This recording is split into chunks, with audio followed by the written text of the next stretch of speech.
Chapter 1. Pain. Jean-Wan raised her head in the cold prison. She watched as the prison guard threw a plate of cold food onto the ground. She did not stand up. Why are you pretending to be virtuous? Eat it or not. The prison guard extended his foot into the door, harshly stepping on the food on the ground. After hearing that Jean-Wan intentionally killed Miss Yun, the Yun family specially ordered to torture her. Jean-Wan sat in the corner, her gaze unfocused as she stared at the dirty food that could no longer be eaten. From the surveillance room outside the door, the sound of the television being switched on could be heard. Shine Group CEO Mo Jingxian returned to the country today. He has already arrived in Haiqing. Shine Group is Asia's largest financial company. Mo Jingxian officially took over the management of the company 7 years ago. Right now, his position as a business giant is unshakable. Jean-Wan's silent expression instantly froze. She rushed to the door, trying to stretch her head out to look. The prison guard turned back, only to see her squatting by the door in a flustered and frightened manner. Her hands gripped the cold door tightly, but her eyes were fixed on the television. Her eyes were red. What are you looking at? Do you know who the news is talking about? A woman like you probably doesn't even have the right to carry his shoes. Jean-Wan lowered her head, her eyes filled with a bitter smile. Yes, right now, she did not even have the right to carry Mo Jingxian's shoes. Even if the man who had become the CEO of Shine Group was still her husband 10 years ago. It was her own pride, arrogance, willfulness, and stubbornness that caused her to push away this man who had always doted on her in the palm of his hand. For a whole 10 years, he did not appear again. But what was on the television earlier? Mo Jingxian had returned. He had returned from America. From the television came the voices of the reporters. CEO Mo. I heard that you got married 2 months ago in America. This time, did you bring your beloved wife back? Jean-Wan's gaze trembled. He got married. That's right. Not to mention his current status, 10 years ago, he was also an influential figure in Haiqing. He was as handsome as a god, unmatched in the world. Countless young ladies from influential families lined up to marry him. Right now, he must be very happy. CEO Mo, you rarely appear in front of the media. Since you have returned to the country, please tell us about Shine Group's current situation. The lady following behind is Mrs. Mo. Mrs. Mo is indeed very beautiful. A sweet female voice then sounded, I'm sorry, Mr. Mo does not accept media interviews. Everyone, please make way. Hearing that voice, Jean-Wan felt as though she had been struck by lightning. That voice belonged to her sister, Mengran. Ji Mengran had disappeared before the Ji family went bankrupt. Back then, when they were arguing for divorce, it was this good sister of hers who instigated her to use all sorts of unreasonable methods, including cutting her wrists to commit suicide, causing Mo Jingxian to drift further and further away from her until the divorce. Jean-Wan immediately laughed, laughing so hard that her heart and lungs hurt. Since President Mo doesn't want to be interviewed, can Mrs. Mo say a few words? The reporters were still asking questions. Ji Mengran followed closely behind Mo Jingxian, a smile on her face. At this moment, Mo Jingxian spoke up. His voice was clear and heavy, without any warmth. She's not Mrs. Mo. The smile on Ji Mingran's face instantly froze. She pulled the corners of her mouth to hide her embarrassment. She really wasn't. The surrounding reporters fell into a strange silence until a voice rang out. I heard that after CEO Mo divorced 10 years ago, he never remarried. Jean-Wan could not hear the voice from the television clearly. The sudden, intense pain in her abdomen caused her to curl up on the ground. She felt as though there was blood flowing out of her chest, rushing out of her throat. Those people had given her 3 months of slow-acting poison in the prison. Finally, was her life about to come to an end? Hot, so hot, Jean Wand gradually regained consciousness. Her lower body suddenly felt a tearing pain. It was as though she had been ruthlessly penetrated. The pain caused her body to stiffen. She whimpered, but the man on top of her sealed it with a kiss. When she woke up again, Jean Wand opened her eyes to see the luxurious chandelier above her. Beneath her was a soft and expensive silk blanket. She felt as though she was lying on a soft cloud. It was unbelievably comfortable. Where was this? She sat up, looking at her surroundings in shock. This was clearly Hai Cheng's garden. It was her and Imo Jingshan's wedding room. Why did she return here? Didn't the garden close down a few years ago because it had been empty for too long? The soreness in her lower body reminded her that this was not a dream. She lowered her head to look at her own body. Her youthful body was soft and fair, as though it had not experienced the hardships of the past 10 years. Her bare shoulders and collarbone were covered with love bites. She quickly lifted the blanket and got off the bed. Enduring the discomfort between her legs, she rushed into the bathroom to look at herself in the mirror. 10 years ago, as the daughter of Hai Cheng's #1 socialite, Jean Wand had a face that everyone envied. Her beauty was indescribable. Any man who saw her would instantly feel their bones soften. As long as she smiled slightly, countless men would be willing to give their lives to her. Jean Wand stared in disbelief at the beautiful face in the mirror. She had been reborn. Before she could recover from her shock, the room door was suddenly pushed open. A sweet voice with a hint of probing rang, "Big sister, last night, you and brother Jing Shin." Seeing the marks on Jean Wand's body, the voice instantly became sharp. "You slept together." Jean Wand was startled. She turned around and saw Ji Mingran's ugly expression. This scene was so familiar. Not only had she been reborn, she had been reborn back to 10 years ago. The month before her and Imo Jingshan's divorce. Last night, it was the first time she and Imo Jingshan slept together after half a year of marriage.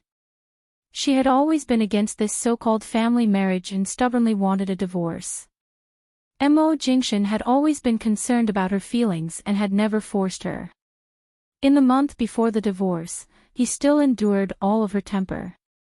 Because she said she did not want to see him, he stayed at the company until late at night. He would either wait for her to fall asleep before returning, or he would stay at the company.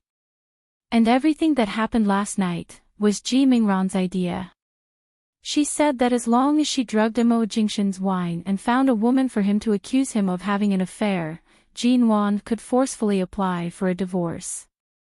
However, what kind of person was Imo Jingshan? Even if he did not set up any defenses at home, the moment he realized there was a problem with the wine, he coldly rejected anyone's contact. He angrily dragged Jean Wand, who was about to escape, into their marital room.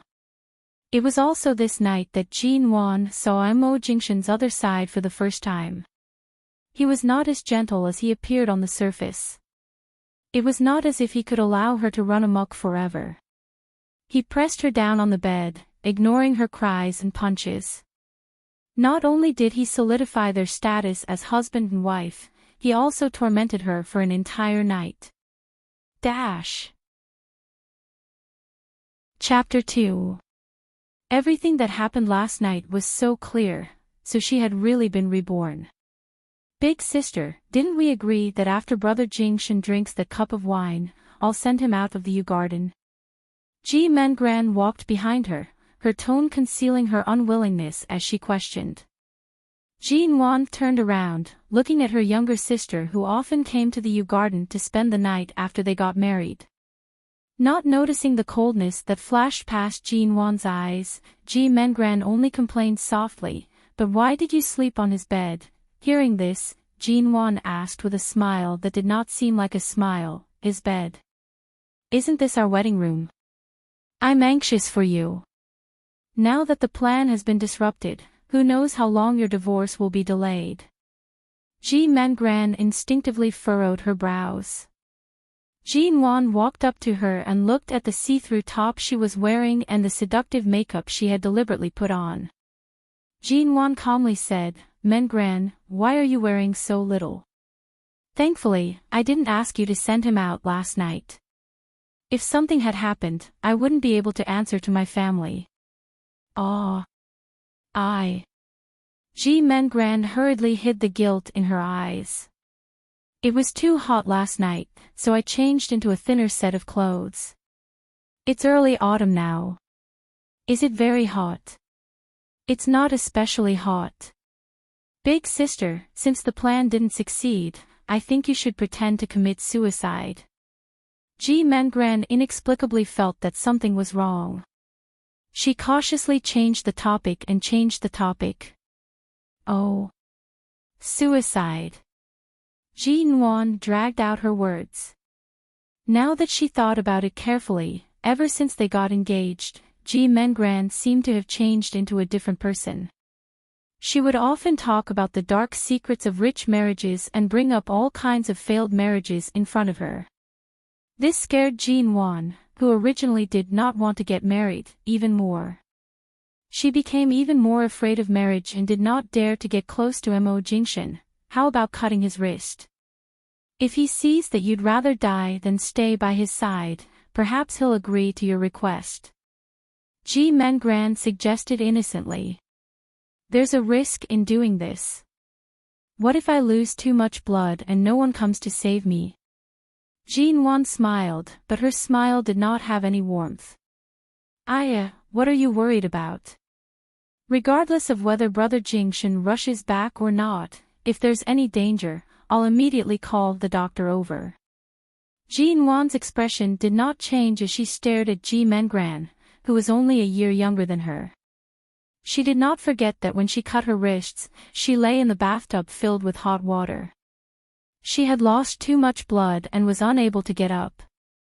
However, Ji Mengran did not call for a doctor to save her. She did not even inform Mo Jingshan.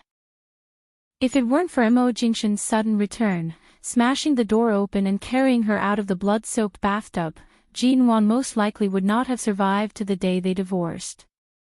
Jin Wan's lips curved coldly. She smiled lazily and casually. "I'll consider it. But after all, I didn't sleep at all last night. Right now, I just want to rest well." Ji Mengran hid the trace of jealousy in her eyes when she heard him say that he didn't sleep at all last night. She bit her lip and said, "Then, you must think about it carefully. I'll come find you tomorrow." "All right, I won't send you off." Jin Wan stood in her spot, watching as Ji Mingran's figure disappeared from her sight. The room was silent. Jin Wan turned to look at the bridal room that had been engraved in the depths of her memories. Her hands gently caressed the soft blankets. It was as though the warmth that Mo Jingshan had left behind could still be felt. Everything, she could start anew. Was there still a need for a divorce? Of course not. In her previous life, she did not have a shrewd heart. She was played by the person closest to her, causing her marriage to collapse. Her father died tragically. She lost everything and was wrongly imprisoned. In this life, she not only wanted to be Mo Jingshan's wife for life. She also wanted to reclaim the dignity and everything that belonged to her. She would never be manipulated by others again. But right now, the biggest problem was, she remembered that in her previous life, after last night, Mo Jingshan rarely returned to the Yew Garden. The last time she saw him was the day she woke up after cutting her wrists. As she wished, he placed the divorce papers by her bedside and promised to leave her world forever. That indifferent and distant expression, she could never forget it. Jin Wan rubbed her forehead. That man, Mo Jingshan, when he doted on her, he was filled with endless love. When he was cold, he was definitely an iceberg that was hard to melt. How was she going to coax Mo Jingshan back? In the evening, the CEO's assistant, Shen Mu, saw Jinwan, who had suddenly appeared in the company. "Miss Ji, why are you here?" Jinwan was not in a hurry to correct the way the other party addressed her. After all, she was the one who had repeatedly refused to allow anyone to call her Mrs. Mo. She scanned the surroundings, asking, "Is he in the company?" Shenmu knew she was talking about CEO Mo. However, he did not know if this little ancestor had come to the company to cause trouble for CEO Mo. CEO Mo is currently in a meeting. I estimate it will take more than an hour before it ends. It's fine. I'll go up and wait for him. After being brought to the CEO's office, Jinwan thanked Assistant Shen and entered alone. This was an extremely modern office. It was spacious and comfortable. The furnishings were simple, but it hid a luxurious and grand visual effect. The most eye-catching thing was the 270-degree floor-to-ceiling window. It was bright and clear. Right now, Mo Jingshan had not returned to take over the family business and was not the CEO of Shine Group. Several years ago, he had established this technology company. In a short span of 3 years, he had monopolized all the major internet technology resources in the country. From 50 million yuan back then, it had grown to the current market value of $2 billion. Right now, Mo Jingshan was already the famous CEO of the Mo Corporation. 4 years later, he would become the global CEO of Shine Group. He would become a legend in the business world. Jinwan waited for nearly an hour but did not see any trace of Mo Jingshan. She did not rest much last night. Today, she had been digesting the news of her rebirth. Right now, her eyelids were gradually unable to support themselves. When Mo Jingshan returned to the office, this was the scene he saw. Jinwan was wearing a thin long dress as she lay on the black leather sofa. Her eyes were closed, and her pale and peaceful appearance was alluring under the office's dim yellow light. Sensing his gaze on her, Jinwan opened her eyes in alarm. However, she was instantly met with a pair of black eyes that were as cold as the deep sea.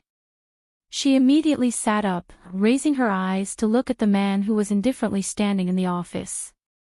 He was just as tall and straight as she remembered. He wore an elegant suit and shirt, and his legs were long and straight under his trousers. His figure was perfect and flawless.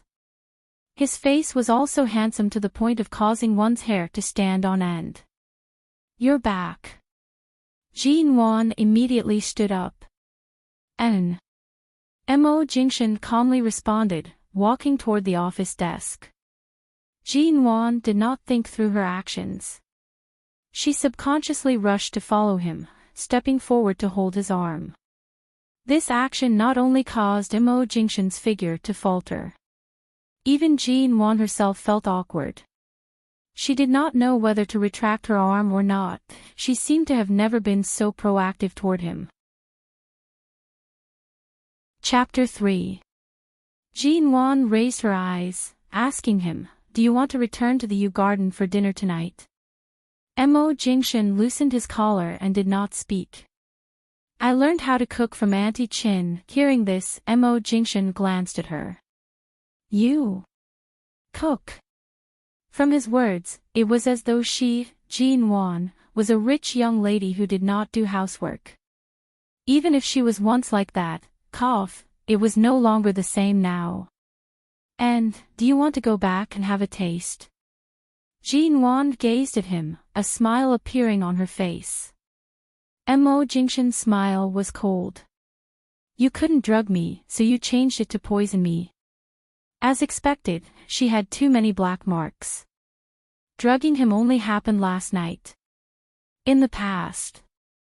Jinwan thought about it and felt that she had been too willful. The past was still vivid in her mind, and it was truly absurd. Jinwan raised her head to look at him. The light landed on her neck. He was not sure if she did it intentionally or not, but the ambiguous marks on her collarbone fell into his eyes. "You tortured me for an entire night just by drugging me. If I had poisoned you, the first person to die would have been me. She spoke calmly. Her gaze was equally calm. Mo Jingshan's gaze was dark as he watched her. He did not hold back last night. This morning, when he saw her lying weakly under the blankets, covered in marks from his actions, he did not wish to see her continue arguing for a divorce after waking up, so he directly returned to the company. He did not expect that she would take the initiative to look for him. After last night, based on your hatred for me, it's not impossible for you to die with me, Mo Jingshan said coldly. Die with me? I might as well tie a ticking time bomb to my body to look for you. Wouldn't that be more straightforward? Mo Jingshan did not pay her any more attention. Jinwan stood in his office for a long time, staring at him. Even though Mo Jingshan was focused on his work and treated her like air, she still stood there and stared at him. Mo Jingshan rubbed his brows. What exactly do you want? I want to eat with you, Jinwan replied, simple and direct. Mo Jingshan furrowed his brows. For the sake of a divorce, you're really willing to do anything. What show are you singing now? This man, when the soft approach didn't work, he wanted her to use the hard way. She walked up and leaned on the desk, watching him work from a close distance. It was said that men were the most charming when they were serious. She wanted to say that her husband was charming all the time. What was wrong with her brain back then? Do you really want a divorce? The document in front of Mo Jingshan was flipped open. Jinwan reached out to block it. She had noticed that he was looking at the company's quarterly report. Even if she messed up, it wouldn't affect him much. Move your hand away. Mo Jingshan could no longer ignore her. Jinwan leaned her face closer to him and said with a smile, Tell me, do you want to go back? Jinwan indeed had a face that could turn the world upside down. Right now, her smile was as lively and moving as that of a teenage girl. He said lightly, I'm working. Jinwan blinked her eyes, unmoved. I can wait for you to finish your work before we return to the U Garden. There's a video conference at the company tonight. You can go back first. He looked away, still indifferent. It's all right, I'll wait for you. Mo Jingshan abruptly closed the document in his hands, looking at her coldly. What tricks do you want to play now? Jinwan's expression was especially calm. She even purposely glanced at him. I've already slept with you. What other tricks can I play? Mo Jingshan really wanted to throw her out. He really did go for the video conference. Mo Jingshan did not plan on giving her any extra time.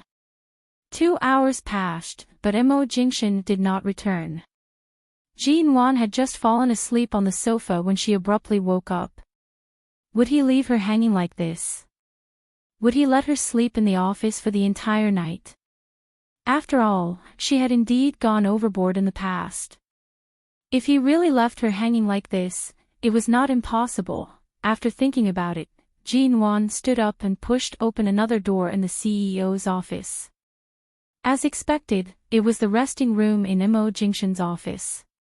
Inside, there was a bathroom, a bed, and some simple daily necessities.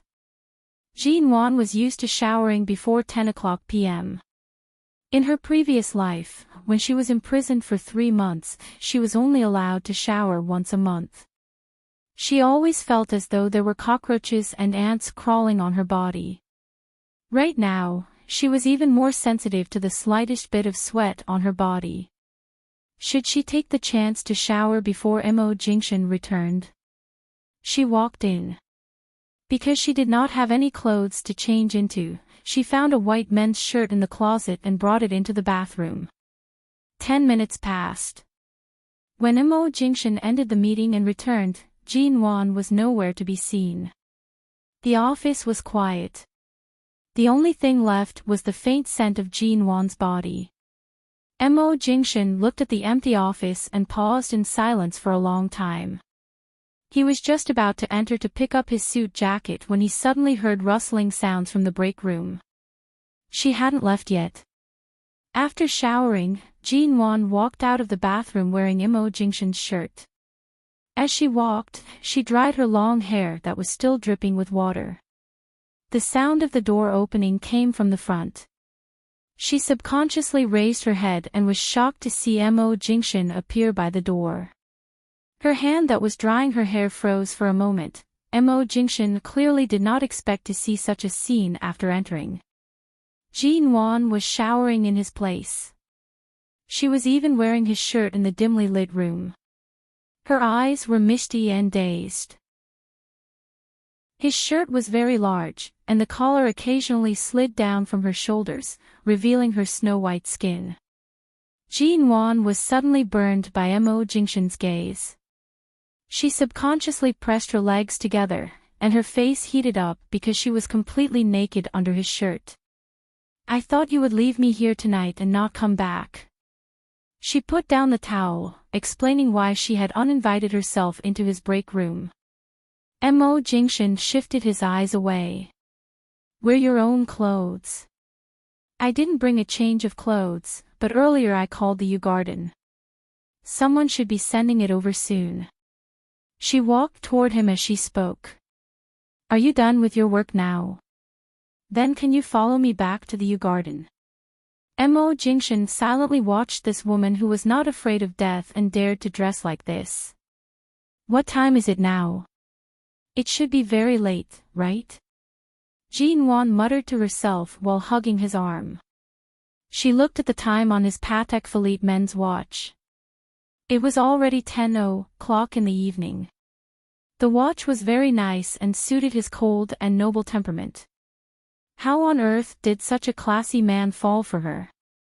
Jin-won was about to release her hand when she suddenly felt her wrist tighten.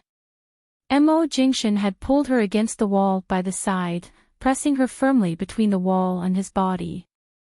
"Jin-won, what do you mean by this?" His gaze was deep, and his cold voice was low and hoarse with a hint of danger.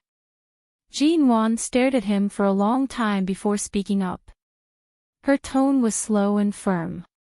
"Starting from last night, I want to seriously reconsider our relationship." Jingxin indifferently watched her. "You're suddenly so sensible?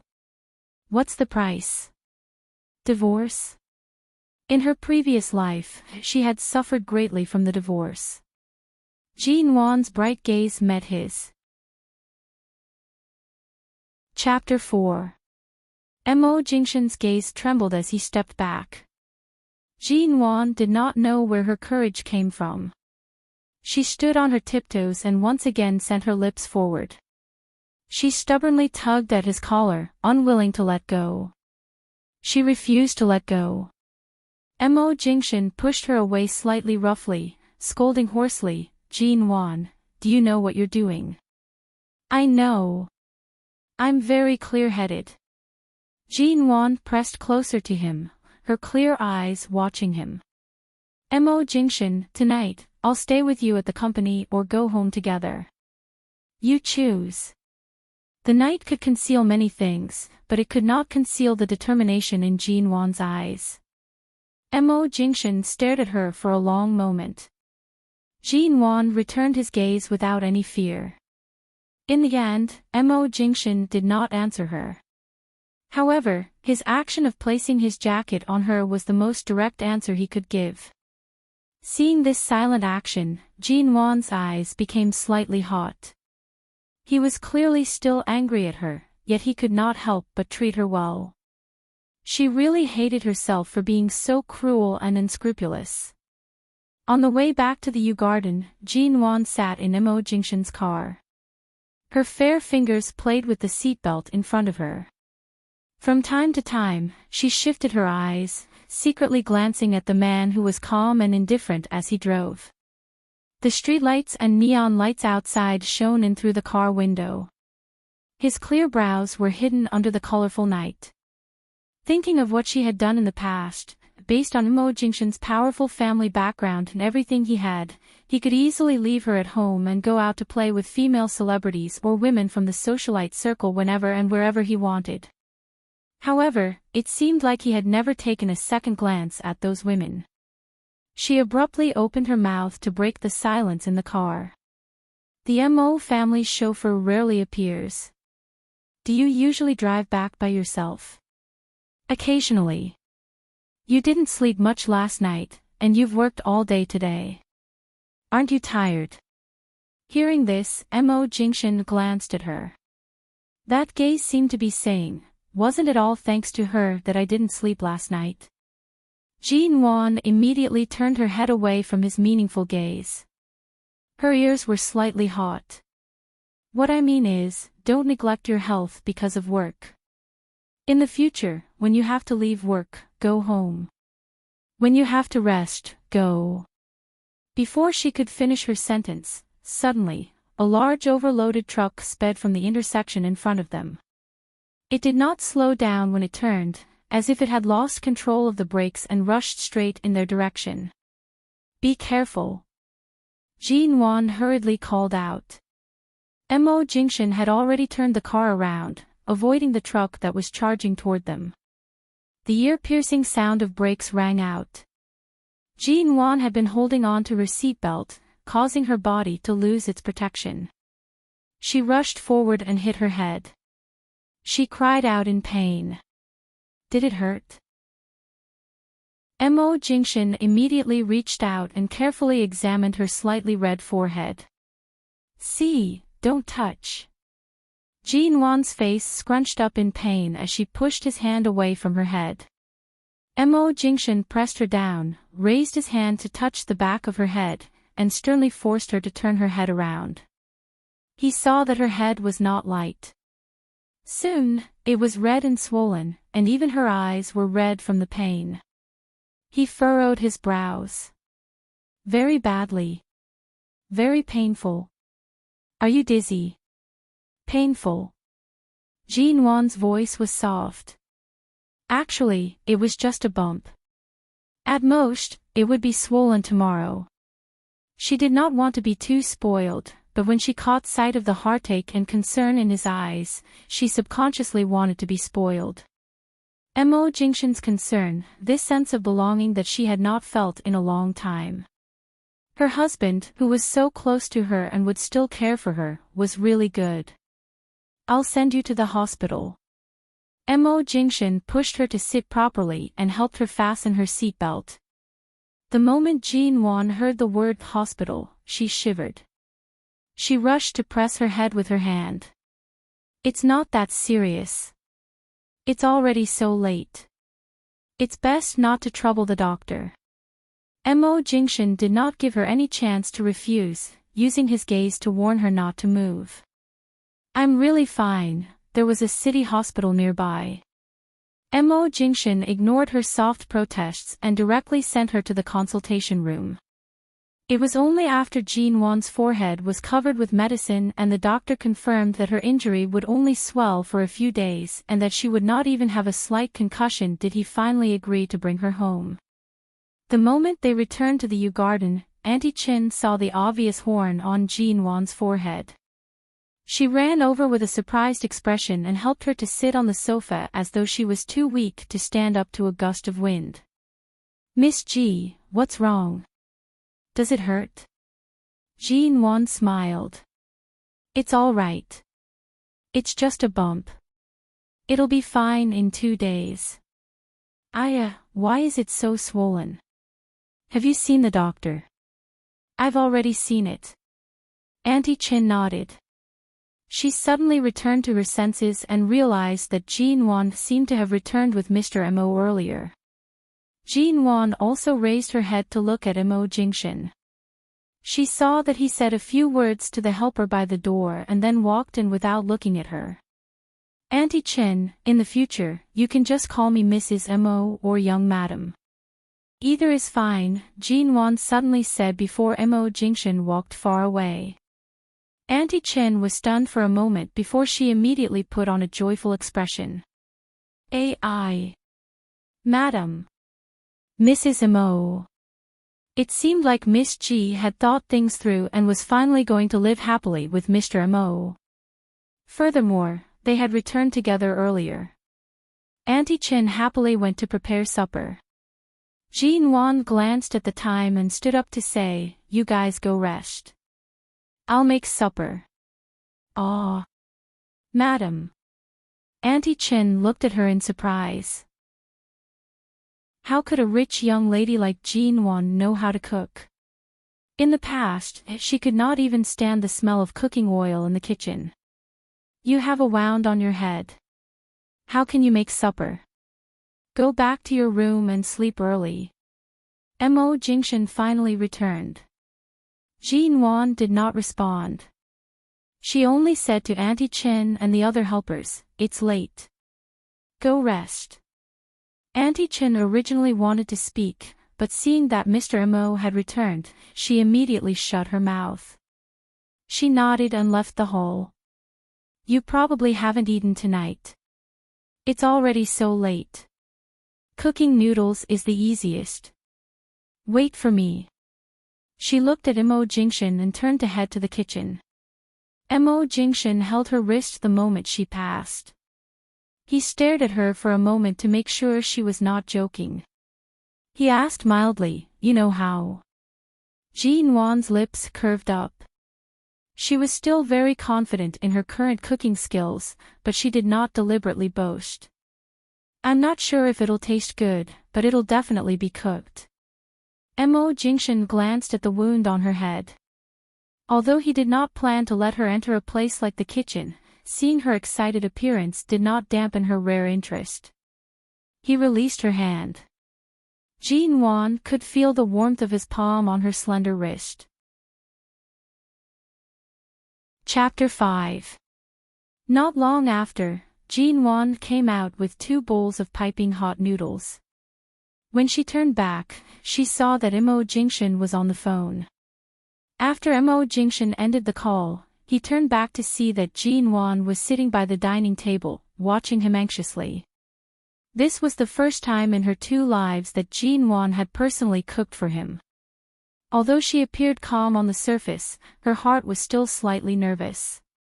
The 2 bowls of noodles on the dining table were filled with fragrance and flavor. Mo Jingshan walked over. All the helpers had already gone to rest. Earlier, Jean Wan was indeed the only one in the kitchen. It seemed like Jean Wan had really made the noodles. Mo Jingshan glanced at it. "When did you learn to cook?" "I learned it a long time ago. It's just that you don't know." Jean Wan blinked at him. "I promised to let you come home for dinner today. Even if it's just a bowl of noodles, I didn't go back on my word." Mo Jingshan did not ask further. Seeing that her eyes were filled with anticipation, he picked up the chopstick she handed over and tasted it. This man's movements when eating were natural and elegant. Jean Wan could not shift her eyes away. In the past, she had never looked at Mo Jingshan so closely. But now, with each additional glance, she felt her heart heat up and beat wildly. If not for Ji Mingran's interference and sowing discord, she would have fallen in love with him a long time ago, wouldn't she? After being stared at by Jean Wan for a long time, Mo Jingshan glanced at her. "What are you looking at? Is there something on my face?" Jean Wan took a deep breath. She felt that if tonight ended in a bowl of noodles, she would feel a little unwilling. "Move your things back to the master bedroom," Jean Wan said as her face reddened slightly. Mo Jingshan finished the noodles and placed down his chopsticks. After a moment of silence, he calmly said, "I'll be in the study tonight. I have something to take care of. Rest early." After finishing his words, the tall man had already stood up and turned to leave. Jean Wan, did he misunderstand her intentions? She was not going to take the initiative to offer her body and seduce him into agreeing to the divorce. She was really going to have a good life. Jean Wan immediately stood up. She saw that Mo Jingshan was already on the phone with the company's secretary. She could tell that he had important matters to take care of tonight. She could only support her chin with one hand as she sat by the table, watching Immerse's tall and straight back. He thought that he had won the first battle today, but in the end, he fell at the last moment. She knew this man, Immerse, wouldn't be so easy to deal with. It was late at night. Jinwan could not sleep. She got up and went downstairs to pour a glass of milk. She was about to pour a glass for Immerse. However, in her impression, Immerse did not seem to like drinking this kind of thing. She paused in the act of pouring the milk. She turned around and walked upstairs to the door of the study. He pressed his ear against the door to listen to the movements inside, but he could barely hear anything. It was early autumn, so the corridor was a little cold. The time gradually approached 3 in the morning, and the door of the study suddenly opened. Jinwan. As soon as Immerse came out, he immediately saw the figure who had fallen asleep by the door. Jinwan absent-mindedly raised her head. "You're done," Immerse pulled her up with an ugly expression. "Don't you know what time it is? Why are you sleeping here?" Jinwan did not speak. Immerse brought her into the study, and she finally had a chance to take a good look at the place he often stayed in after returning to the Yew Garden. It was as clean and tidy as his office. There were 2 computers displaying the company's data, and some company documents were placed on the table. Immerse saw that she was only wearing a thin nightgown and felt the coldness of her hands. He pressed her down on the sofa in the study and placed a coat over her body. He then stood in front of her and looked at Jinwan. "Jinwan, how old are you? Are you a child? Don't you know that sleeping in the corridor in this weather will cause you to catch a cold? I only wanted to wait for you to finish your work and talk to you. In the end, I ended up falling asleep while I was waiting. It's not early anymore. If you want to talk, wait until tomorrow." Immerse looked at her small face that was pale from the cold earlier. Since she had not rested much since yesterday, there were faint patches of dark circles under her eyes. Right now, there was nothing more important than for her to hurry back to sleep. Jinwan still wanted to speak, but she was directly brought out of the study. Her hand was held in his warm palm, and he did not give her any chance to resist. He directly sent her back to the master bedroom, and with a ping sound, he closed the door. Immerse returned to the study and closed the data on the computer. He went to the master bedroom next door to take a shower. He had just laid down when he suddenly heard the door open. Jinwan, who had obediently returned to the bedroom earlier, quietly ran in. She then unceremoniously pulled aside his blanket and climbed onto the bed. Immerse, Jinwan. He softly sighed. "Regardless of whether you retreat to advance or advance to retreat, it's impossible for us to get a divorce. Hurry and go back to sleep, and..." Jinwan buried her face in the blanket by his side, saying gloomily, "That's for the best. Immerse, remember what you said today.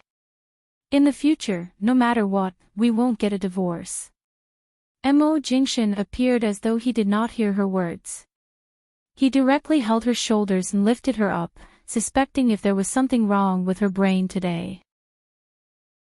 Jinwan was about to speak when Immerse suddenly placed his hand on her head, causing her to pause.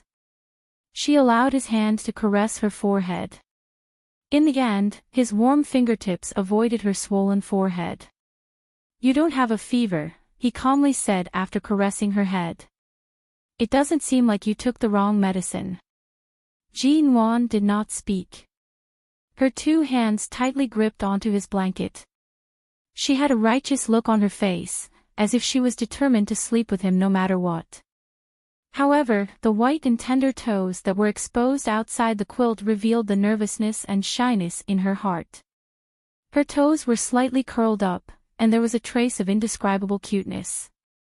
Immerse lowered his eyes to take a look. Without batting an eyelid, he covered her with the blanket again to prevent her from catching a cold. Even though it was a very natural and unintentional action, Jean-Wan's heart warmed. She returned her feet under the blanket and unintentionally rubbed against his thigh. "Don't move," Mo Jingshan softly warned. "I didn't do it on purpose." Seeing his dark gaze, she subconsciously retracted her foot. However, she retracted her foot too harshly. As she lifted it up, she abruptly touched a place that she should not have touched. Even through his pants, she was clearly burned there. Her movements instantly froze. The air seemed to have fallen into a strange silence. Jean-Wan subconsciously licked her lips. She suddenly felt that her mouth and throat were dry and irritated. Mo Jingshan abruptly flipped over and pressed her under his body. Jean-Wan's voice directly choked in her throat. Chapter 6. I really didn't do it on purpose, Yu. Mo Jingshan kissed her. This was different from when Jean-Wan had randomly nibbled on his lips. In an instant, she felt as if an electric current had run through her body. She trembled and felt numb from head to toe. Although she had already been married for half a year and had her first experience last night, Jean-Wan was still inexperienced. She was so immature that she did not even know how to respond. She only carefully moved the tip of her tongue, but the man on top of her deepened his kiss. The kiss was deep and heavy, almost taking away all her breath. Jean-Wan closed her eyes dizzily, but she suddenly felt Mo Jingshan's kiss move to her sensitive ear. His low and husky voice pressed against her ear. "It's almost daybreak. If you don't sleep now, don't even think about sleeping tonight." She abruptly opened her eyes, and in the blink of an eye, she was met with a pair of deep, pitch-black eyes. "Mrs. Mo, you were in so much pain last night. Are you sure you can take it tonight?" Before coming here, Jean-Wan had only wanted to lie down with him and have a good talk. Although she had considered the possibility of what might happen, the memory of how she cried herself hoarse from last night's pain and how he did not let her off even after she cried herself hoarse entered her mind. She immediately shrank back. However, she did not forget that he had just called her Mrs. Mo, therefore, it wasn't as if all her efforts today were in vain. Since she was still Mrs. Mo and was going to be his wife for the rest of her life, how could she avoid this kind of thing? "Will it hurt as much the second time?" Her voice was a little muffled. He clearly did not expect her to suddenly ask such a question. He stared at her for a long time, his eyes looking as if he could skin her alive in an instant. However, his gaze fell on the scar on her neck that had yet to fade. Mo Jingshan clearly remembered how badly he had bullied her last night due to the effects of the wine and his anger. It hadn't even been a day. If it happened again, she might not be able to get out of bed for the next few days. Mo Jingshan sighed softly, hoarsely saying, "Don't easily test a man's endurance. I'll let you off tonight, but if you dare to burrow into my embrace tomorrow night, you can try the consequences." Jean-Wan curled up in his arms and did not speak. "Go back to sleep." Mo Jingshan rubbed her head. Just as he was about to get up, Jean-Wan hurriedly reached out and hugged his neck. "I'll sleep here." Mo Jingshan's gaze darkened. He looked at the resolute and slightly embarrassed little woman. Jean-Wan felt a little embarrassed under his gaze. She rushed to withdraw her hands from his neck and quickly grabbed the blanket to cover her face, hiding from his gaze. He chuckled. "Go back to your room if you're shy." "No, I'll sleep here," Jean-Wan said gloomily under the quilt. Finally, he had no choice but to face her sudden change in personality. Mo Jingshan turned to lie down, but his gaze was fixed on Jean-Wan, who was hiding under the blanket, refusing to show her head.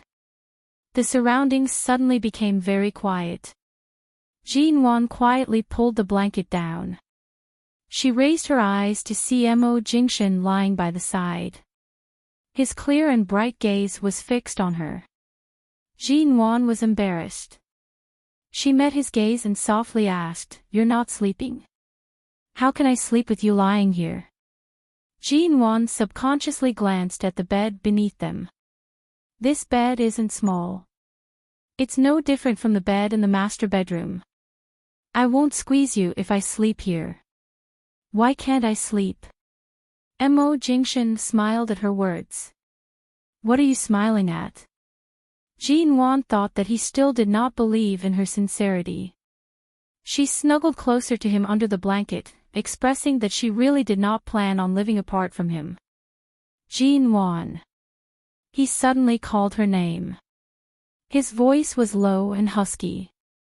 You should have been so self-aware. Jean Wan subconsciously leaned against him again. She could not listen to his words anymore. If she did, she was afraid that she would not be able to sleep at night. Because of her movement, Mo Jingshan abruptly pinched her chin.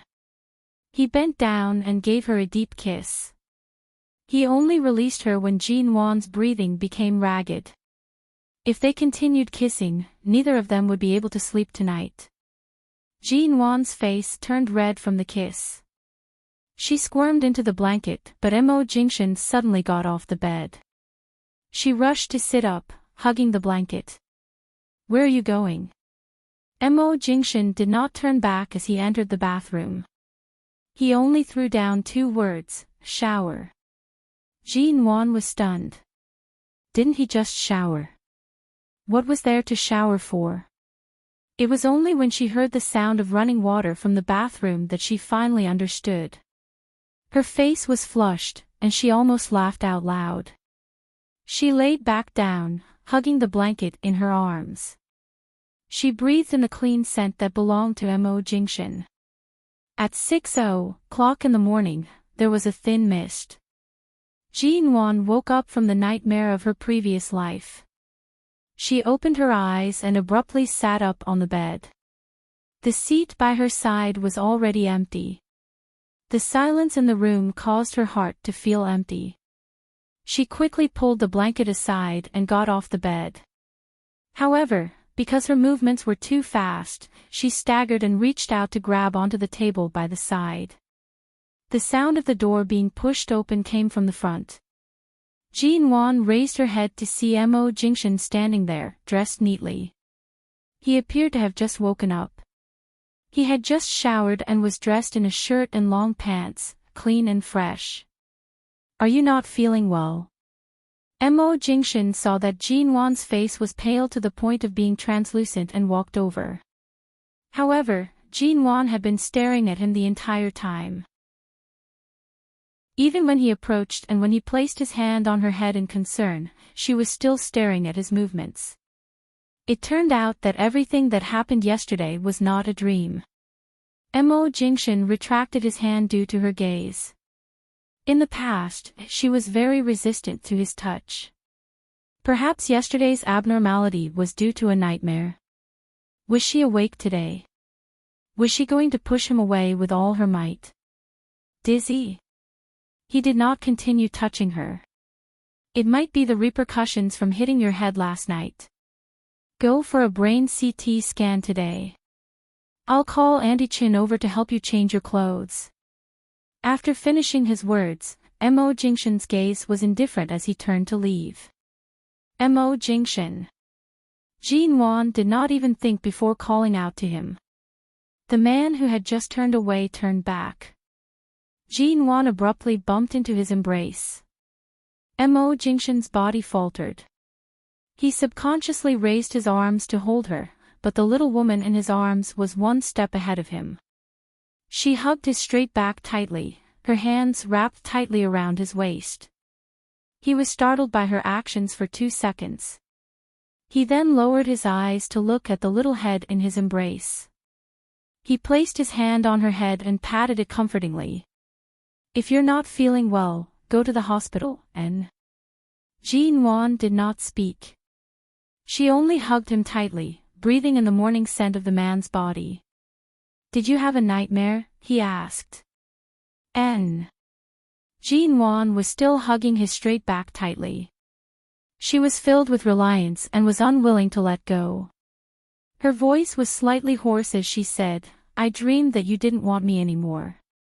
I dreamed that you left for 10 years. Later on, you even married another woman." Because she had just woken up, her voice was soft and lazy. It was rare for her to act like a spoiled child. Mo Jingshan rubbed her head, speaking softly, "Don't let your imagination run wild. I will never marry anyone other than you." Jin Wan buried her face in his embrace and did not refute him. No matter what happened in her previous life, in this life, she would never let him go. "Does your head still hurt?" "It doesn't hurt. I woke up too quickly and couldn't stand properly." "It's all right. Auntie Chen has already prepared breakfast. Wash up and go downstairs to eat."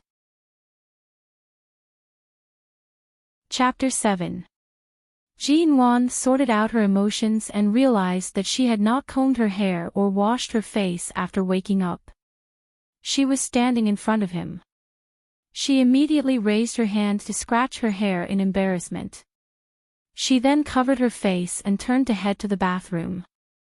Mo Jingshan glanced at her awkward and embarrassed appearance. His elegant and deep brows moved slightly. "It's not like it's our first day of marriage. It's not like it's the first time I've seen you when you just woke up. Why are you covering yourself?" This had nothing to do with how long they had been married. It was because Jin Wan had never been aware that she was married. She did not explain and ran into the bathroom to check if her eyes were swollen from sleeping. She lowered her head to find that there were no toiletries for her in the bathroom. She did not know if Mo Jingshan would directly move his things back to the master bedroom after last night. She decided to take advantage of the fact that Mo Jingshan had already left the room to run back to the master bedroom. She opened the cabinet in the bathroom and moved the spare toiletries she was used to into his room. This way, no matter which room he stayed in, it would be occupied by her. Let's see where else he could hide. Jin Wan changed her clothes and went downstairs to eat breakfast. On the table was the creamy yellow toast that she had always loved to eat. She had just sat down when Mo Jingshan placed a cup of warm milk in front of her. Jin Wan sat by the table and accepted the milk. She ate a mouthful of toast and raised her eyes to look at Mo Jingshan. She drank another mouthful of milk and raised her eyes to look at Mo Jingshan again. As she ate breakfast, her eyes did not leave Mo Jingshan's body at all. Auntie Chen, who was tidying up the cutlery by the side, beamed with joy. She quietly dragged the helper by the side back to the kitchen. Jin Wan took another bite of toast. The creamy yellow sauce stuck to the corner of her lips, but she did not notice it. Her eyes were fixed on the man who had already finished his breakfast and was casually flipping through a business magazine. His clear and handsome brows, high nose bridge, and handsome features that seemed to have been created by the hands of God. He was so perfect that no one could find fault with him. Mo Jingshan's hand that was flipping through the pages of the business magazine paused. He calmly glanced at the little woman whose eyes were glued to him. Her gaze seemed as though he would disappear from the face of the earth at any moment. Jin Wan abruptly returned to herself. She rushed to raise the toast in her hand to cover her eyes and picked up the glass of milk to fiercely drink. In the end, he drank too quickly and choked. He quickly put down his cup and toast and coughed twice. Cough, cough, cough. Mo Jingshan handed a tissue to her. Seeing how badly she was coughing, he helped her wipe away the cream sauce on the corner of her lips. "You've been acting strange since yesterday. Why do you like staring at me so much?" Cough, cough, cough. In fact, Jin Wan didn't choke that badly. Hearing his words, she deliberately coughed a few more times. Auntie Chen came out of the kitchen. "Madam, what's wrong? Why is it coughing so badly?" "Cough, cough, it's nothing. I choked on the milk, that's good." Oh right, Miss Mangran said yesterday that she'll be staying in the Yew Garden today. Should I prepare an extra portion for her? Jean Wan's expression did not change. After coughing twice, she turned to say, Auntie Chin, tidy up the guest room that my sister often stays in. In the future, try not to let her stay in the Yew Garden. But young Lady Meng Ran is coming today, I will make it clear to her. After all, Yew Garden is not Ji's home. It is not convenient for her to come and go here often. The moment Auntie Chin heard this, her heart instantly felt extremely comfortable. In the past, she always felt that the second miss of the Ji family always came to the Yew Garden to stay and always liked to ask questions about Mr. Mo. She often inquired about Mr. Mo's whereabouts and did not treat herself as an outsider at all. It was really unbearable. Auntie Chen did not waste a single minute to tidy up the things in the guest room. All of a sudden, Mo Jingshan's phone on the dining table vibrated slightly. Jean Wan thought it would be a message like 10086. She saw that Mo Jingshan was reading an English summary in a business magazine and was not looking at his phone. She glanced at the words on the screen and her eyes moved. She reached out to take his phone. 136x times x times x, Brother Jingshan, please don't be angry at my sister. I didn't think that she would really use such methods to drug you 2 nights ago. Originally, she wanted to send you to another woman's bed. I persuaded her for a long time, but she wouldn't listen. If the two of you continue tormenting each other like this, will there really be a good ending? My heart aches for my sister, and I feel even more sorry for Brother Jingshan. After reading this message, Jean Wan raised her pretty brows. Your phone number, do a lot of people know it? Jean Wan raised her eyes. Mo Jingshan glanced at her, casually placing the magazine in his hands to the side. A lot of people. Who are you referring to? Jean Wan remembered that not many people knew Mo Jingshan's private number, and he would not easily reveal it to others. I just didn't think that Meng Ran would care so much about our relationship. Because of my matters, she would often send you messages. Jean Wan smiled, but she deliberately added a hint of jealousy in her eyes. Mo Jingshan watched her secretly stifled expression and asked, weren't you the one who gave my number to her? It seemed like there really was such a thing. Ji Meng Ran often played with her phone. When exactly did she secretly remember Mo Jingshan's private number? Jean Wan did not pay much attention to it. She would send it, but it doesn't mean that I would read it, Mo Jingshan said mildly. Hearing this, Jean Wan subconsciously scrolled down and found that there were more than 10 unread messages. Aside from a few messages from the company, there were indeed many messages from Ji Meng Ran, but they were all unread. She casually opened a few of them.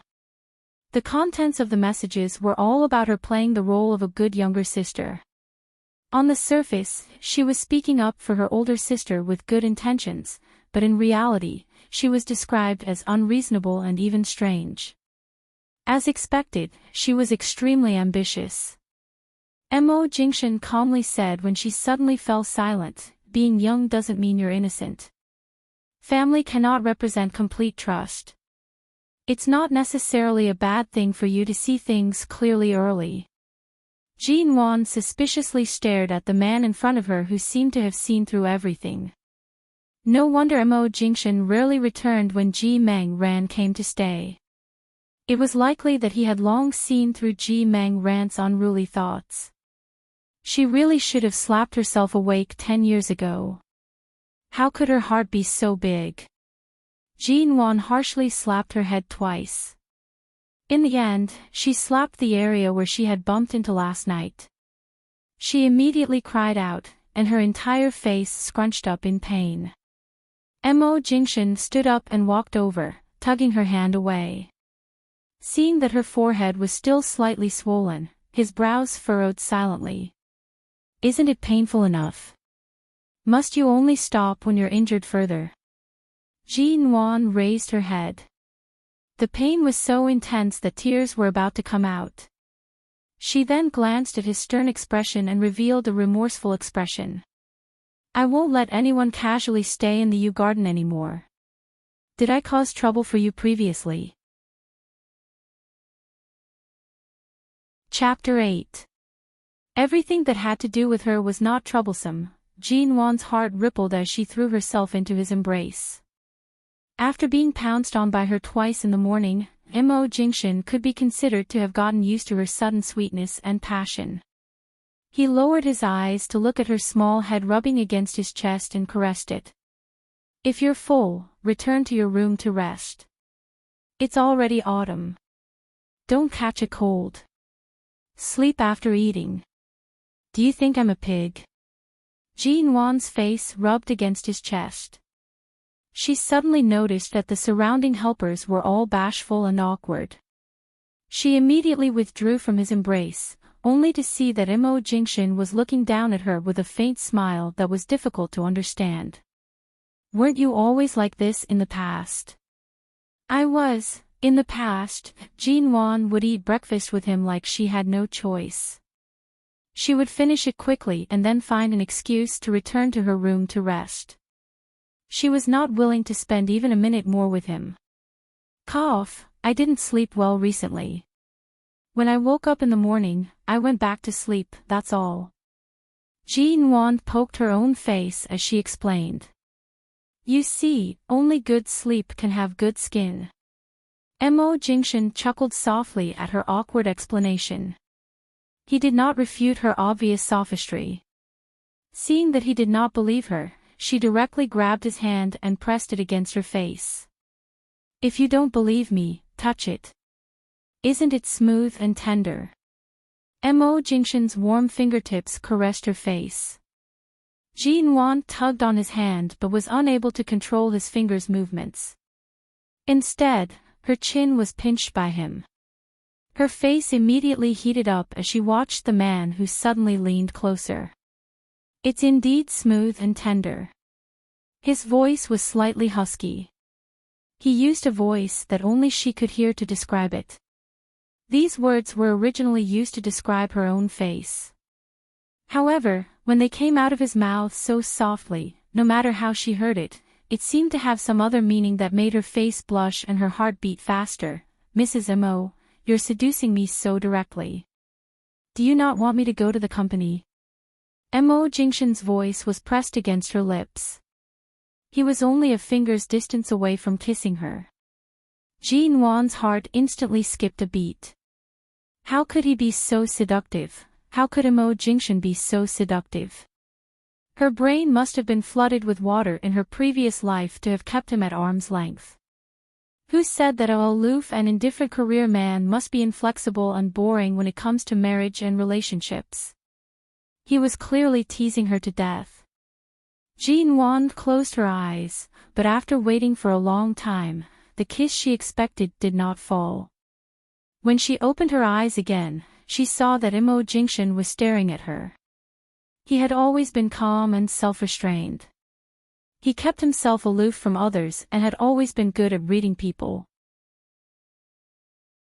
Jinwan's sudden change in personality and her sudden initiative, although he did not ask, did not mean that her sudden change did not exist. Jinwan paused for a moment, wondering if she had been too impatient. She instinctively took a step back. Just as she was about to walk away from him, her waist was suddenly pulled back by his strong arm. Her lips were sealed by him. The servants had taken away the cutlery on the table. There was no one around. It was so quiet that they could only hear each other's breathing. Jinwan raised her hands to hold his neck tightly, her eyes filled with tears. He closed his eyes. There was no way to look. If he continued to look, the company's executive meeting would most likely be delayed until tomorrow. This little woman's body was filled with an innate, cold fragrance. Bit by bit, it tempted him. Even if it was just a kiss, he wanted to tear her apart. Auntie Chin kept all the blankets in the guest room. When she walked downstairs, she saw Jinwan sitting on the sofa with a flushed face. Her expression was as though her soul had been stolen. At this moment, the doorbell rang outside the garden. Mo Jingshan had just received a call from the company and was about to leave. He went to open the door. The moment he opened the door, he saw Ji Mengran standing outside. Ji Mengran wore a light-colored dress and had light makeup suitable for her age. The moment she saw that it was Mo Jingshan who had personally opened the door, her eyes brightened. "Brother Jingshan. Usually, by this time, you would have already left for the company. Why haven't you left today?" Ji Mingran's face was filled with joy. Some time ago, Ji Mengran had wanted to use the excuse of comforting Mo Jingshan to look for him. However, he had always been in the company, and Mo Corporation's management was strict. She had no way of entering. 2 nights ago, she had only taken a quick glance at the garden. That night, he had directly pulled Jinwan back to their room. It had been a long time since she had seen him so closely. Suddenly seeing him open the door, she was pleasantly surprised. Mo Jingshan's figure was tall and straight. He blocked the door and did not have any intention of letting her in. Ji Mengran glanced inside. From this angle, she did not see Jinwan's figure.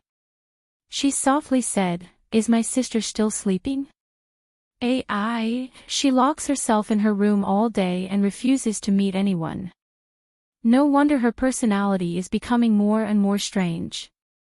I'll find some time to persuade her. Since she dared to say this, she naturally had her own plans. In any case, there was already a barrier between Jinwan and Mo Jingshan. Although she did not know why he had returned to the garden last night, it was likely not peaceful here. Jinwan must have quarreled with him again. "You're here so early." Mo Jingshan's tone was mild and expressionless. There was no warmth in his voice either. Ji Mengran was long used to his coldness. Furthermore, it was likely that they were not happy last night. She kindly smiled. "I was afraid that sister's mood was not good these 2 days and would throw a tantrum or do something unreasonable, so I wanted to come early to accompany her." "What unreasonable things have I done?" Jinwan's voice suddenly came from inside. Ji Mingran's expression instantly froze. Jinwan walked to Mo Jingshan's side. Her hand naturally wrapped around his arm, her smile deep. "Apart from my bad temper some time ago, what other unreasonable things have I done? Are they worthy of you mentioning them?"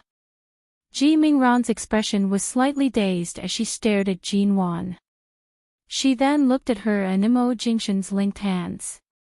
After what happened 2 nights ago, Mo Jingshan was already completely disappointed in Jinwan. "How could it be, you and brother Jingshan?" Ji Mengran spoke with some uncertainty. Jinwan directly interrupted her words.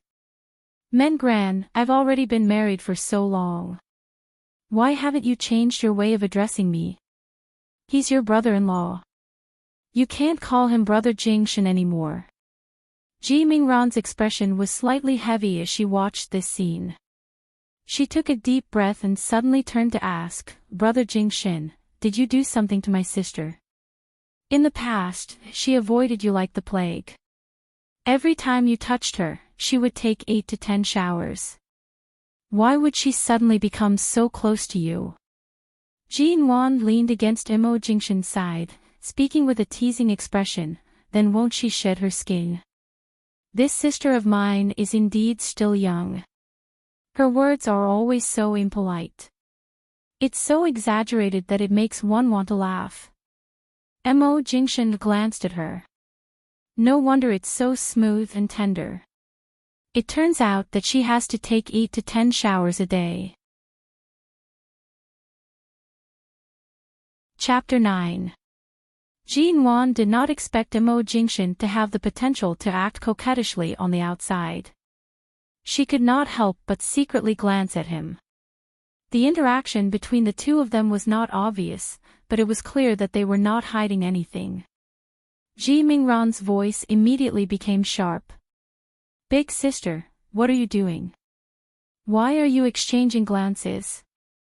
I'm still standing here. What else can we do? It's not like we're doing anything too intimate. We're just exchanging glances. Do we need your permission? Jin Wan leaned her head on Imo Jingshan's shoulder, smiling lazily at his handsome face under the sunlight. Hubby, it's already past 8. If we don't go to the company now, will it affect the meeting in the morning? Ji Mingran's eyes were about to pop out. Hubby. She actually called him hubby. Jin Wan had always wished for no one to know she was married. Not only did she not allow anyone to call her Mrs. Mo, she also hated it when people linked her name with Mo Jingshan. She had never acknowledged this marriage. But she actually called him hubby. What did this mean? Ji Mengran was confused. She was stunned for a long time, but her heart was already on guard. If this continued, how could she have the chance to snatch him away? Mo Jingshan glanced at the time. There was indeed an important meeting in the company today, but the little woman by his side calling him hubby really made him have the rare thought of, from now on, the monarch won't have morning court. He chuckled lightly, his eyes filled with warmth that belonged solely to Jin Wan. He rubbed her head. You guys chat. I'm going to the company. This action almost caused Ji Mengran to explode. She endured it for a long time before maintaining the smile on her face. Brother Jingshan, I've just arrived, and you're already in a rush to leave. Your brother-in-law has things to do in the company. Could it be that he's going to delay the meeting just to chat with you? Jin Wan glanced at her meaningfully. I didn't mean it that way, It was rare for Ji Mengran to be rendered speechless by Jin Wan's words. In the past, no matter what she said, Jin Wan would always give in and never refute. Why was it that today, she felt like she was being controlled? Mo Jingshan casually adjusted his sleeves and accepted the suit jacket that the helper handed over. He did not even look at Ji Mengran. You're wearing so little. Don't stand at the door for too long, huh? Mo Jingshan said gently by Jin Wan's side. Under Jin Wan's smiling gaze, he stepped out of the door into the cool breeze and bright sun. Seeing him leave, Ji Mengran instinctively turned to follow him.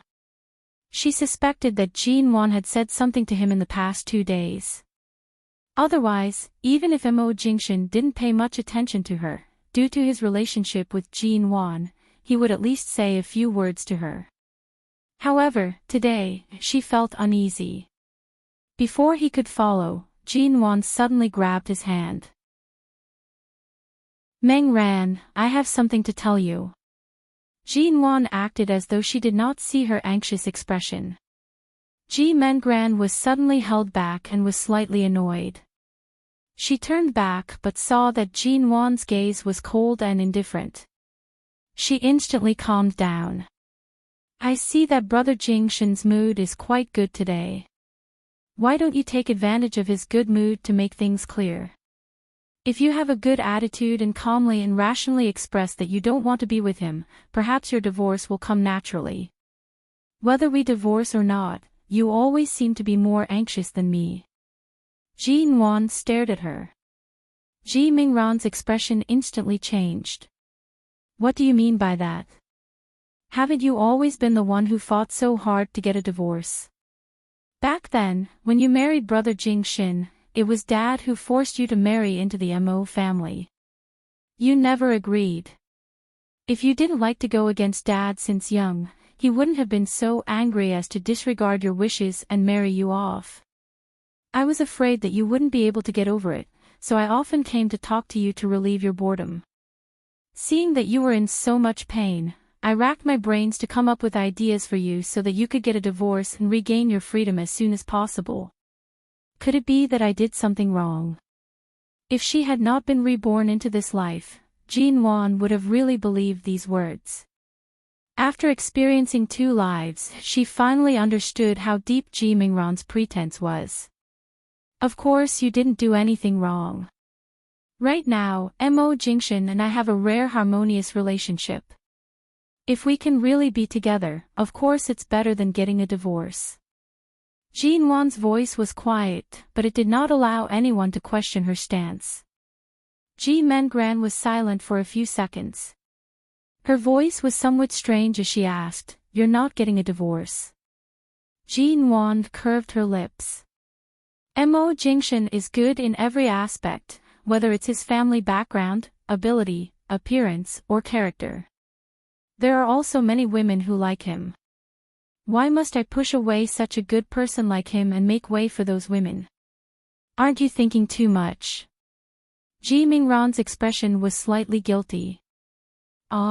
If you don't consider the fact that Mo Jingshan is your brother-in-law, don't you like a man like him?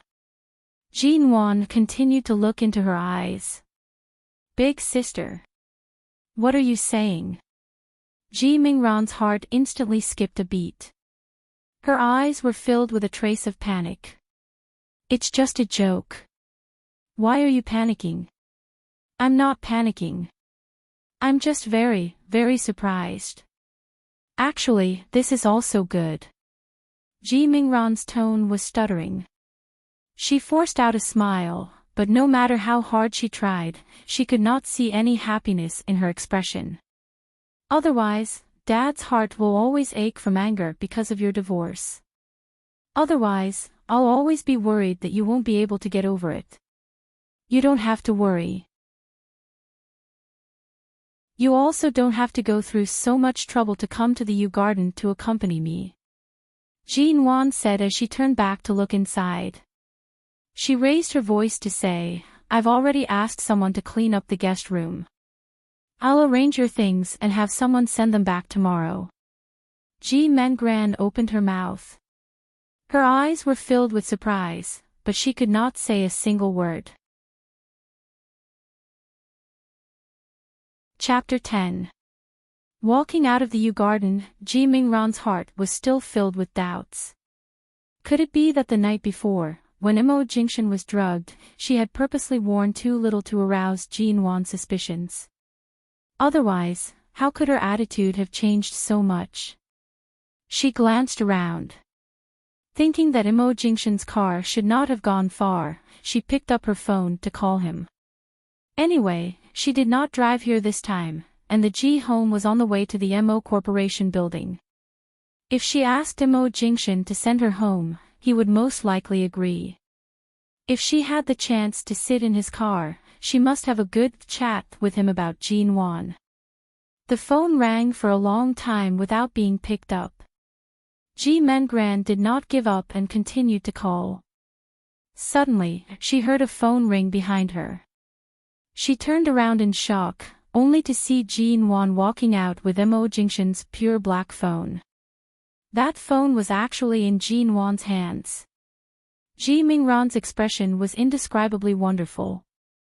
Seeing her stiffly standing there, Jinwon casually said, It's likely that your brother-in-law was too busy at the company today. When he left, he did not even bring this phone with him. Thankfully, he had another phone. Otherwise, I would have had to contact Assistant Shin to retrieve it.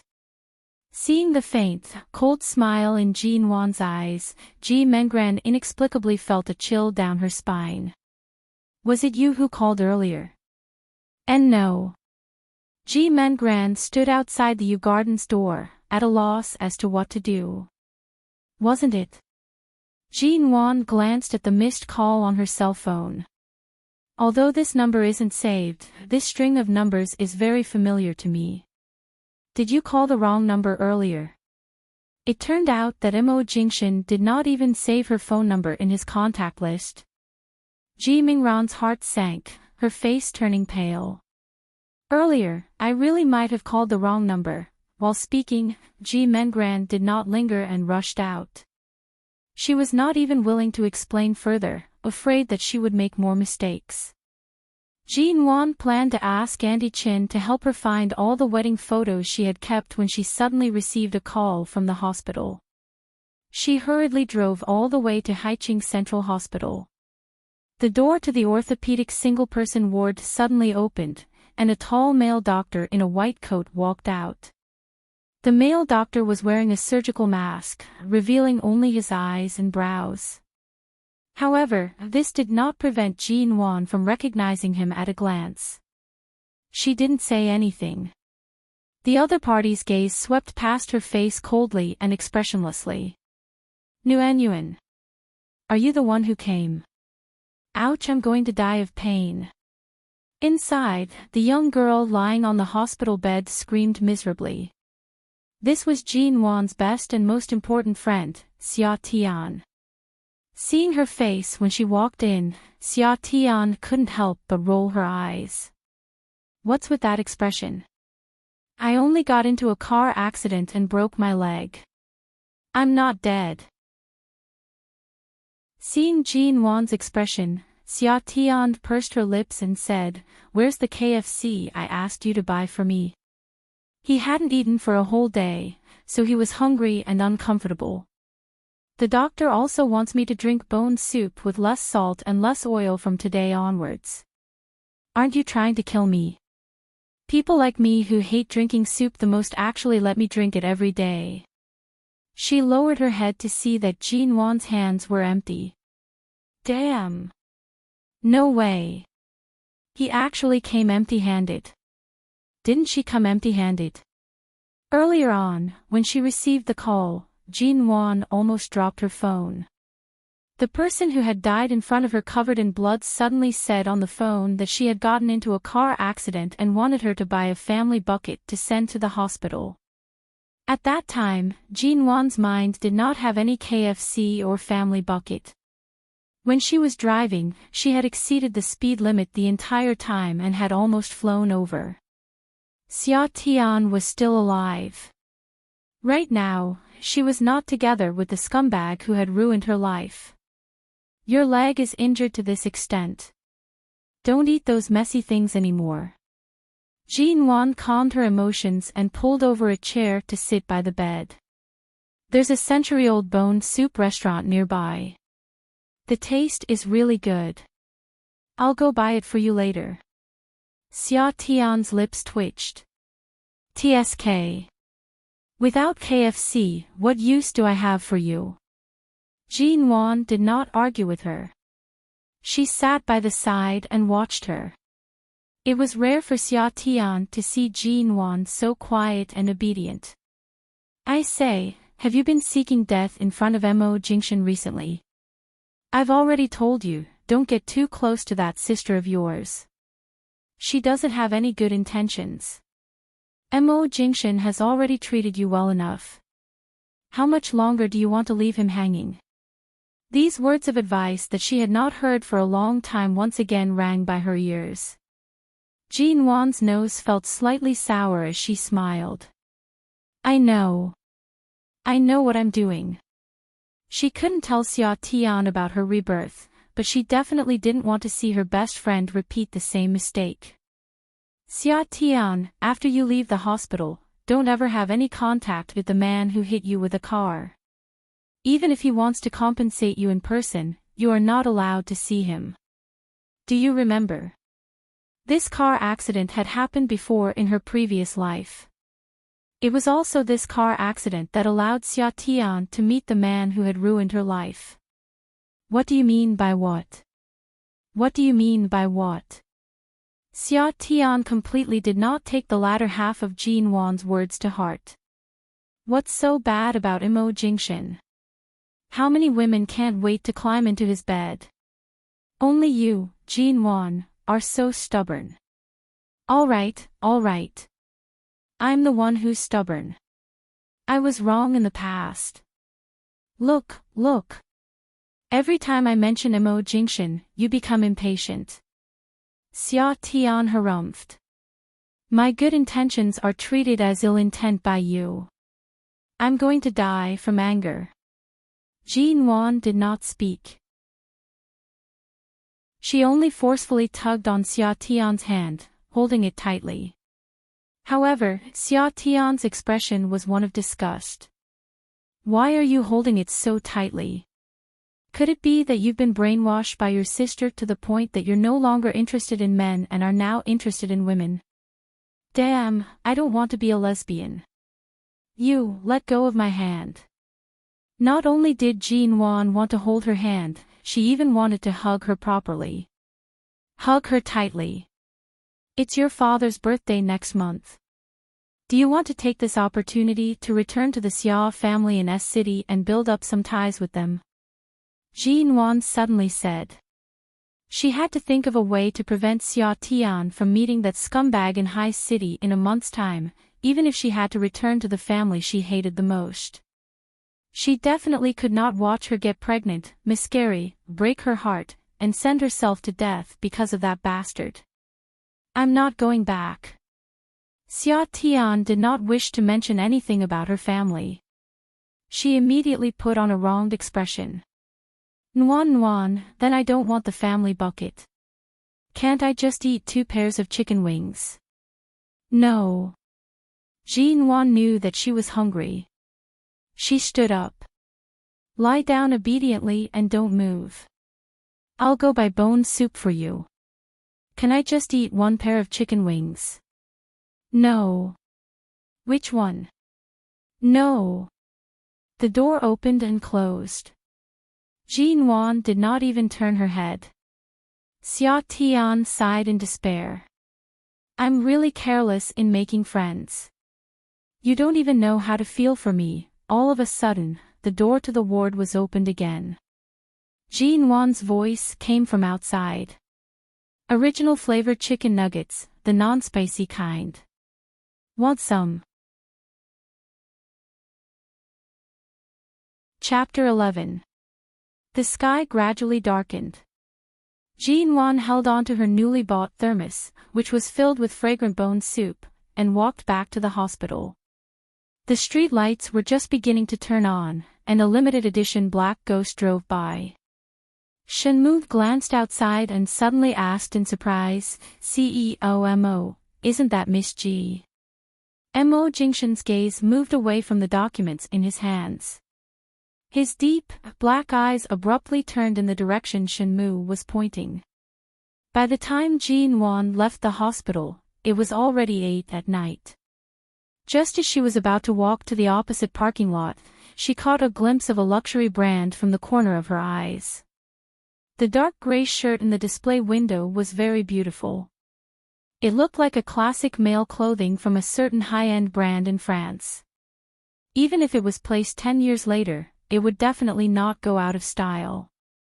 The color was also extremely stable and low-key. If it was worn by Mo Jingshan, it would definitely suit him well. Furthermore, she seemed to have never bought anything for Mo Jingshan. Not to mention the shirt, even the wedding ring was chosen by the Mo family's elders.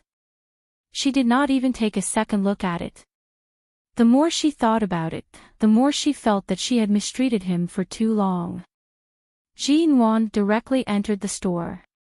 As soon as she walked in, the shop assistant inside saw her clothes and immediately greeted her with sparkling eyes. Welcome, Mississippi. Would you like to choose a shirt or a suit? Are you buying it for your boyfriend? The shop assistant asked enthusiastically. A shirt. Jean Wan spoke and turned toward the display window. She looked at the shirt that she had taken a liking to when she was outside. The shop assistant followed behind. Your eyes are really good. This is a new style that you brought back from Paris yesterday afternoon. This shirt is made of 300 super high count, high density fabric. It feels soft and comfortable to the touch. It's the best among shirt fabrics. Furthermore, a man and a woman suddenly walked out of the changing room. They had just tried on the clothes and were about to pay the bill. The tall, alluring woman turned back and saw Jean Wan. Yo, isn't this Miss G? Hearing that voice, Jean Wan turned around. The man by the woman's side also turned back in surprise. Seeing the two of them, Jean Wan indifferently shifted her gaze away, speaking to the shop assistant. I'll take this one.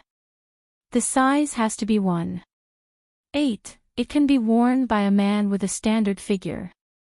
Please help me check the size carefully. Don't take the wrong one. All right. The shop assistant happily turned around to open the list. Jean Wan's gaze wandered around, trying to find a suitable tie to match. The woman, who had been completely ignored, rolled her eyes. You're really good at pretending. She pretended to be a high and mighty young lady on the outside, but she was actually an illegitimate daughter. Moreover, she's an illegitimate daughter. With that, the woman turned around and looked at the man behind her who was coldly raising his eyebrows. Right? Tian Yuan. Back then, the Ji family almost had a marriage alliance with your Han family. In the end, it was Uncle Han who had the foresight to refuse to let you marry an illegitimate daughter. Otherwise, this eldest Miss Ji would be your wife now. Han Tianyuan was a famous dissolute young master in Hai Qing. In the past, he had indeed drooled over Jean Wan's appearance and figure. However, Jean Wan had never given him any face. She was arrogant and stubborn, causing him to lose face many times. As a result, this young master's fondness for Jean Wan gradually turned into something against her. Ever since Jean Wan got married, he took pleasure in hearing about this Miss Ji's scandals. The woman continued to chatter on.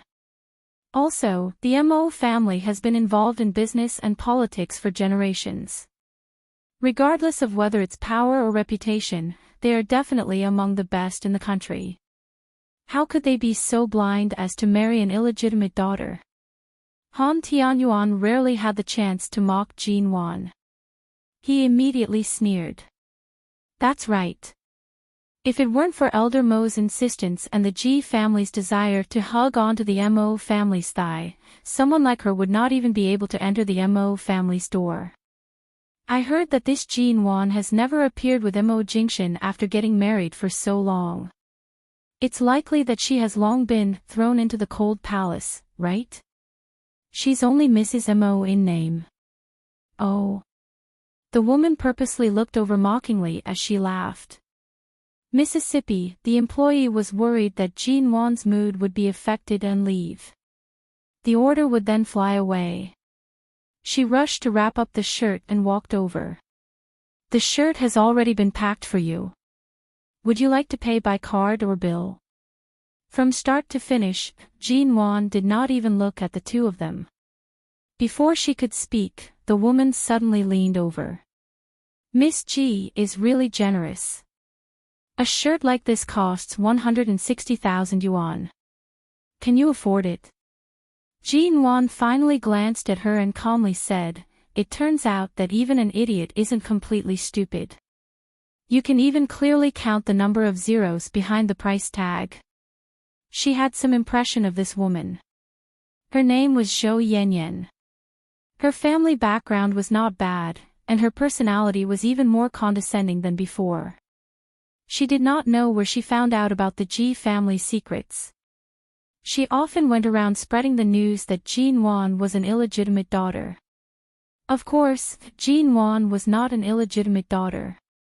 However, the Ji family did not only have her and Ji Mengran, these two daughters. Those were all done by her father when he was young.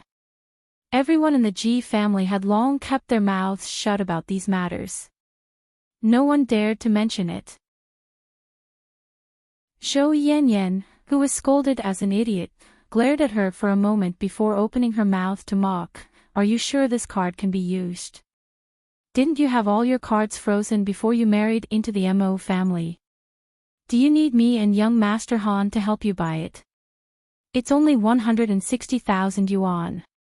Miss Ji, you don't have to be so polite with us. Jean Wan's expression did not change, but her heart sank.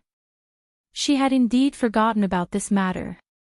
Back then, in order to prevent her from escaping the marriage, her father had ruthlessly frozen all the cards under her name. The great Miss G, after getting married, has become the G family's spilled water. Not only have all the assets under your name been frozen, even your cards can't be used.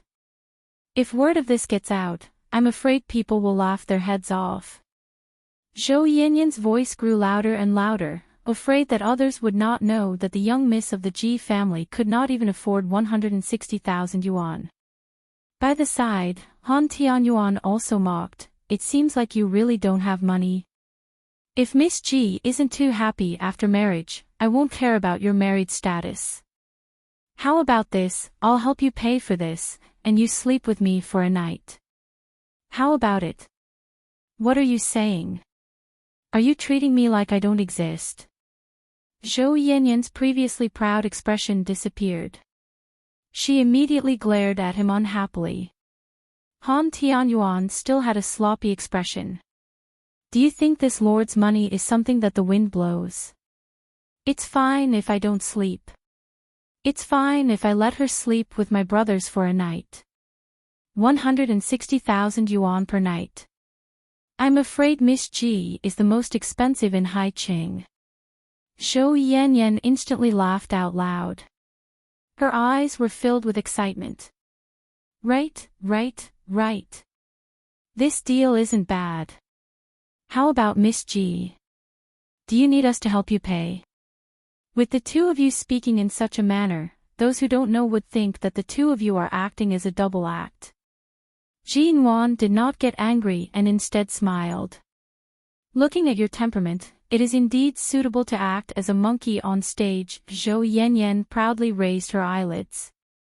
"What's the use of putting on such a noble and virtuous attitude? Do you really think that just because you're an illegitimate daughter, you can transform from a sparrow to a phoenix?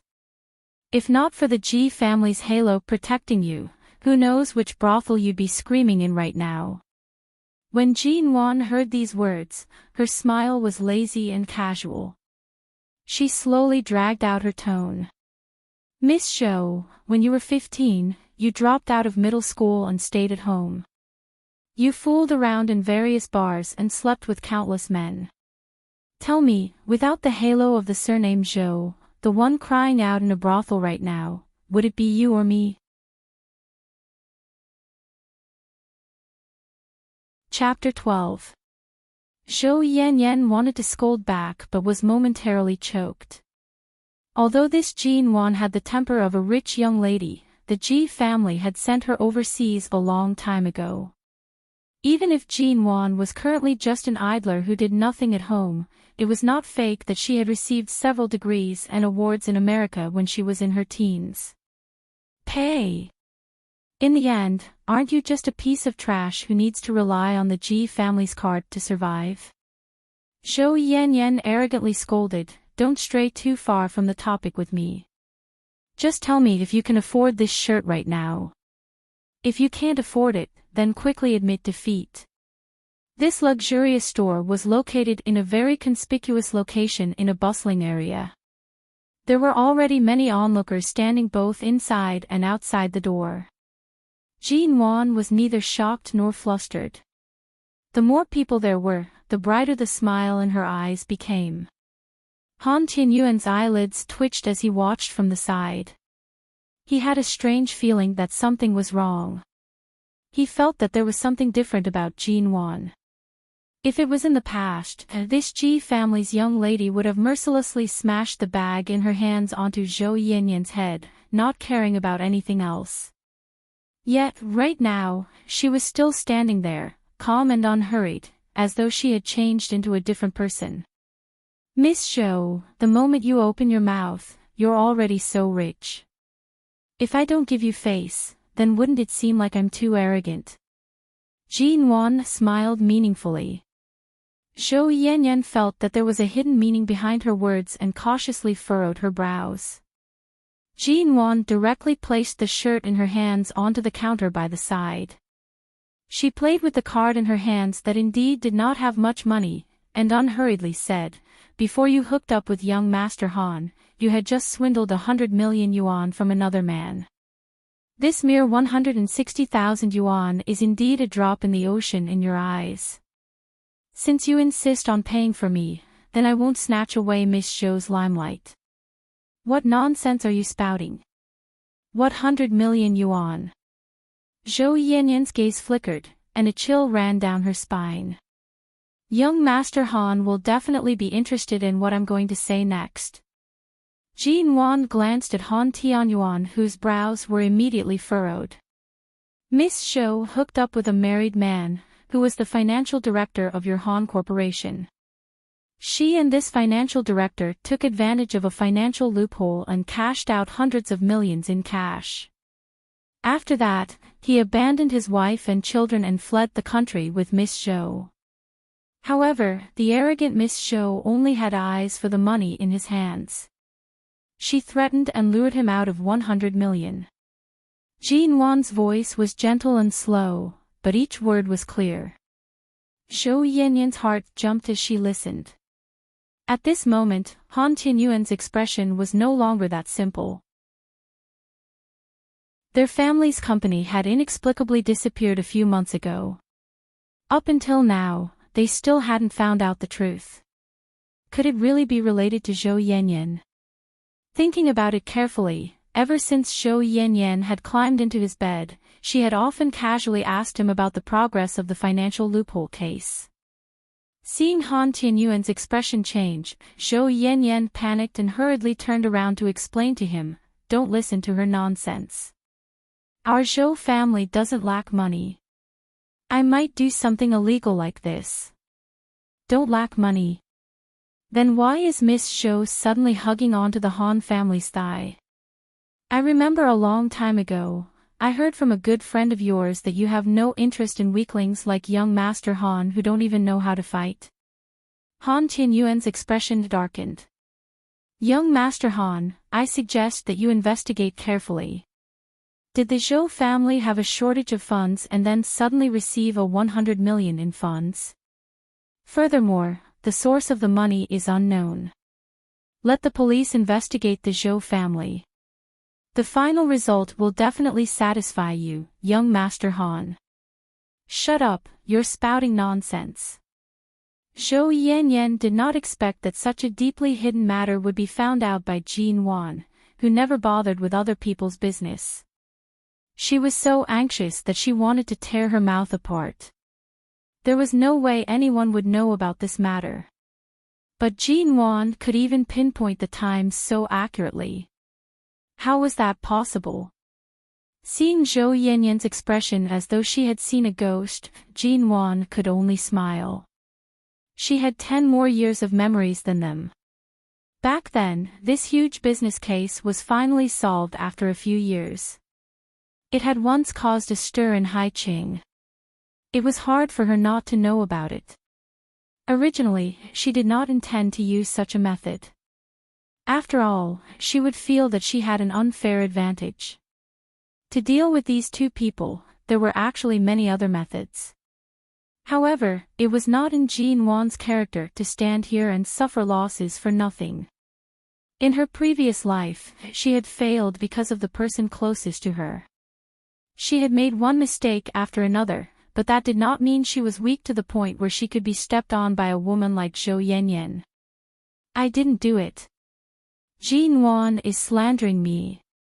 She must have been agitated by the Mo family's cold treatment. "Which eye of yours saw me being ignored in the Mo family?"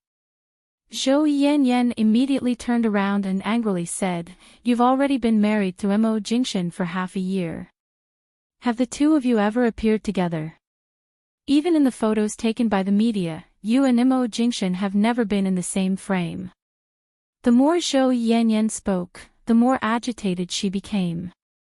She was so angry that she dared to spit out any words. "Right now, in Haiqing, who doesn't know that you, Jin Wan, are Mrs. Mo in name but not in reality? Mo Jingshan does not even treat you seriously. I think it won't be long before you are chased out of the house. Is that so?" Chapter 13. Jin Wan turned around and was shocked to see Mo Jingshan's cold and tall figure walking in from the door. Why would he appear here? The surrounding people were all stunned. They could only see that the newcomer's figure was tall and straight. It was as though he had arrived with the autumn wind. His cold, black eyes were filled with a sharpness that caused one to feel fear. It was as though he was a stern god that had appeared from nowhere. The moment Zhou Yanyan and Han Tianyuan turned around and saw Mo Jingshan, their faces were filled with fear. The ordinary people here might not recognize Mo Jingshan's true appearance, but how could the two of them not recognize him? Mo Jingshan's cold, black eyes swept past Zhou Yanyan's direction and quickly landed on Jin Wan. He saw the shirt placed on the counter by her hand. Mrs. Mo will be chased out. Why don't I know about this? He calmly spoke. His voice was low and did not sound sharp, but it caused the temperature of the entire shop to instantly drop. Zhou Yanyan's gaze trembled. CEO Mo, why are you here? Mo Jingshan did not look at her. He walked toward Jin Wan. The employees by her side unconsciously moved to the side. Jin Wan did not know why he would appear, but her heart felt much more at ease because of him. As he approached, she raised her eyes to smile at him. I'm fine. You don't have to stand up for me. Mo Jingshan appeared as though he did not hear anything. He held her hand, placing it in his palm.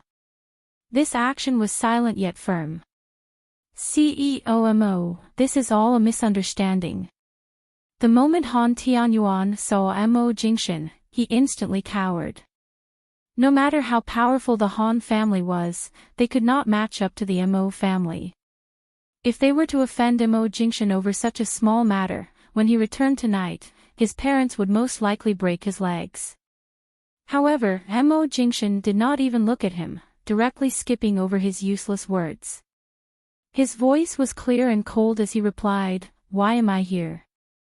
Do I need to explain myself to you if I accompany my wife to go shopping?" Zhou Yanyan, who was standing by the side, instantly choked. Accompany Jin Wan to go shopping. Who did not know that Mo Jingshan was a high mountain flower that others could only look up to? How could someone like him have the leisure to accompany Jin Wan to go shopping? Right now, Han Tianyuan already had a grudge against Zhou Yanyan who was beside him. Right now, he only wanted to protect himself. CEO Mo, this is a quarrel between women. I really cannot stop them. You see, this matter is really. Don't women need to use their brains to argue? Mo Jingshan picked up the shirt by Jin Wan's side. His gaze was cold, and his tone was mild. Can't you tell that she specially bought this shirt for me? Mrs. Mo has been neglected and is about to be kicked out of the house. How can you come up with such a lie? Zhou Yanyan's face gradually paled. Although she saw Jin Wan buying a shirt earlier, she did not expect it to be for Mo Jingshan. How could this be? Rumor had it that Jin Wan and Mo Jingshan were estranged. Mo Jingshan glanced at the card in Jin Wan's hand and casually said, "How many times have I told you to remember to bring your card when you go out? I've spoiled you too much. You don't bring anything when you go shopping. Do you think everywhere is the Yew Garden?" A black card suddenly fell from Mo Jingshan's hand into Jin Wan's. Jin Wan was not stupid and quickly cooperated with him. "I was in a hurry before leaving the house and forgot, don't forget it next time." Mo Jingshan's hand gently rubbed her head, as though he was coaxing a child who always forgot things, yet he doted on her to the point of death. The surrounding onlookers were forcefully fed a large mouthful of dog food. Regardless of whether they were married or unmarried, they all held on to their hearts, their eyes filled with envy and jealousy. Jin Wan held the card in her hand. It was a high-class black card with no limit. In fact, it was not that Mo Jingshan had never given her a card before. Even when they had just gotten married, he had already given her everything he could. It was just that at that time, she refused to be with him no matter what. Even if the Ji family froze everything, she was determined to draw a clear line between them. Aside from staying in the Yew Garden, she was not willing to spend a single cent of his money. CEOMO. That Han Tianyuan fearlessly walked over, wanting to continue explaining. The moment he approached, Jin Wan saw the coldness in Mo Jingshan's calm eyes. It was likely that Mo Jingshan had heard the entire conversation. She hurriedly and stealthily pinched his finger. No matter how powerful the Mo family was, the Han family's connections in Haiqing were not simple. It was just a dispute caused by Zhou Yanyan. There was no need for Mo Jingshan to become enemies with the Han family. She did not want to cause him any unnecessary trouble, even if this trouble was nothing to him. It was fine if she caused some trouble, but she did not want Mo Jingshan to lower his status to have any connections with such a person. It was not worth it. Furthermore, it would dirty his hands. Jin Wan hurriedly leaned into his embrace, softly saying, "I'm hungry. I want to go eat something." Mo Jingshan glanced at her. It was rare for Jin Wan to choose to keep the peace so quickly. Although this was indeed the most appropriate method, he would naturally have a way to resolve this matter. He would not let her suffer for nothing, nor would he cause any disagreements between the two families on the surface. But Jin Wan's change, what exactly was the reason for her change? Zhou Yanyan had already begun to secretly try to escape. Han Tianyuan saw it. The 200 million yuan issue had not been resolved. Regardless of whether it was true or false, he could not let her run away. He reached out to grab her back. "Ah! What are you doing?" Zhou Yanyan turned back to see him. She was frightened into softly begging, "Let go of me. You want to run after causing trouble? Don't tell me you're really related to that matter." Han Tianyuan softly cursed, dragging this idiot back. Zhou Yanyan's legs were slightly soft. She did not dare to speak. Jin Wan gently tugged on the corner of Mo Jingshan's clothes. "There are too many people here. The air is not good." Her meaning was that she wanted to leave now. Mo Jingshan held her hand, staring at her for a moment. His voice did not carry any warmth. "Apologize." Han Tianyuan and Zhou Yanyan's expressions froze. These two words were clearly directed at them. He wanted them to apologize. And in front of so many people? Han Tianyuan glanced at the crowd that had yet to disperse. More and more people had gathered. He was the great young master of the Han family. Something like apologizing in front of everyone, Zhou Yanyan was also slightly embarrassed. However, no matter how important Face was, the Mo Jingshan in front of her could not be offended. CEOMO. Zhou Yanyan wanted to quickly escape from this dangerous situation. She accepted her fate and said, "I'm sorry. The words I said today were all randomly overheard from the media." Mo Jingshan's cold gaze swept past her face. It was extremely harsh. "Are you apologizing to me?" Zhou Yanyan's body trembled under his cold gaze. Her eyes reddened, and she unwillingly turned to look at Jin Wan. Miss Ji, I'm sorry."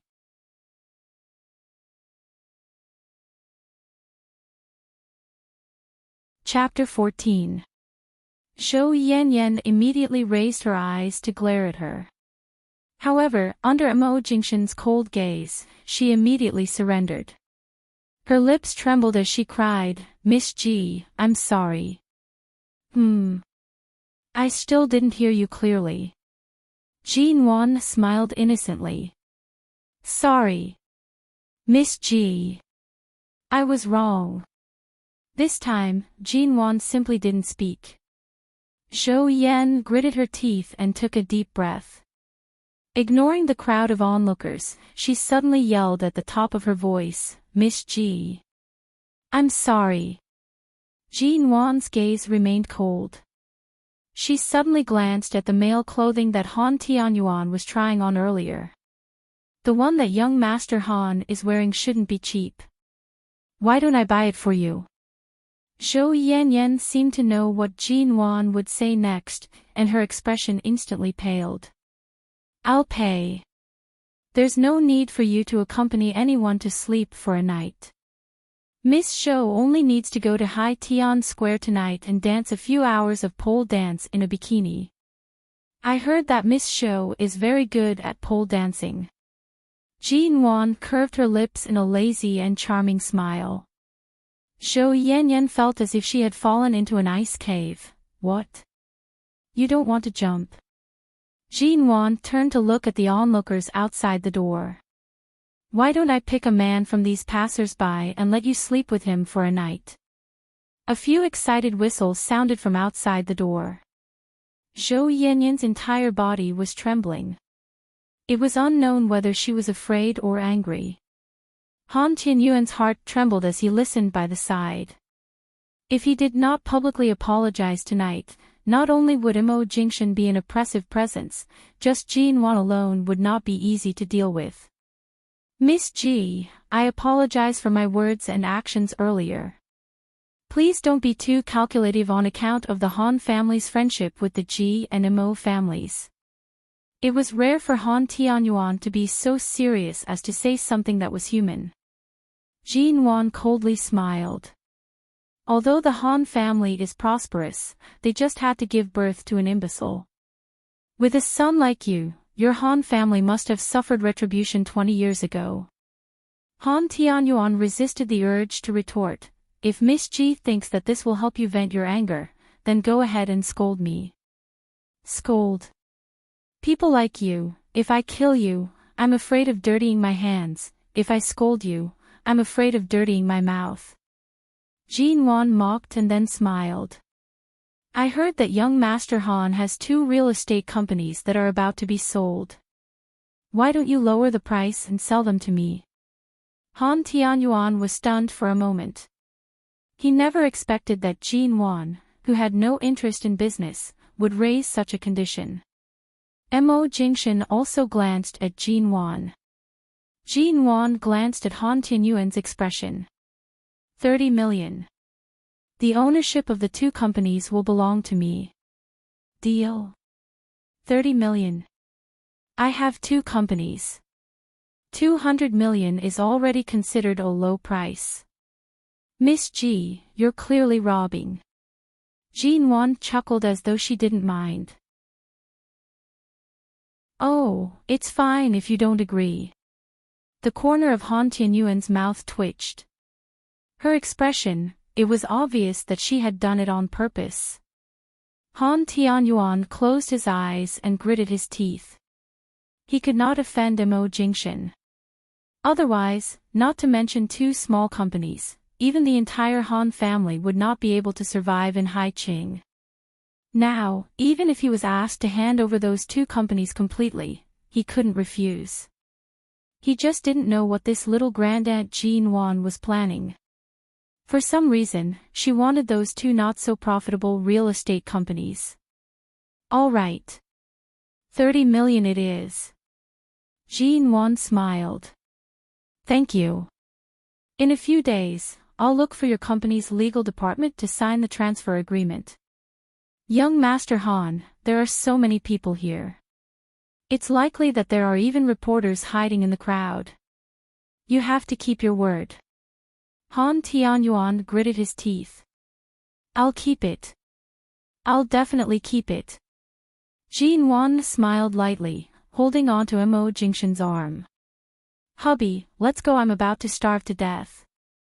Mo Jingshan stared at her for a moment.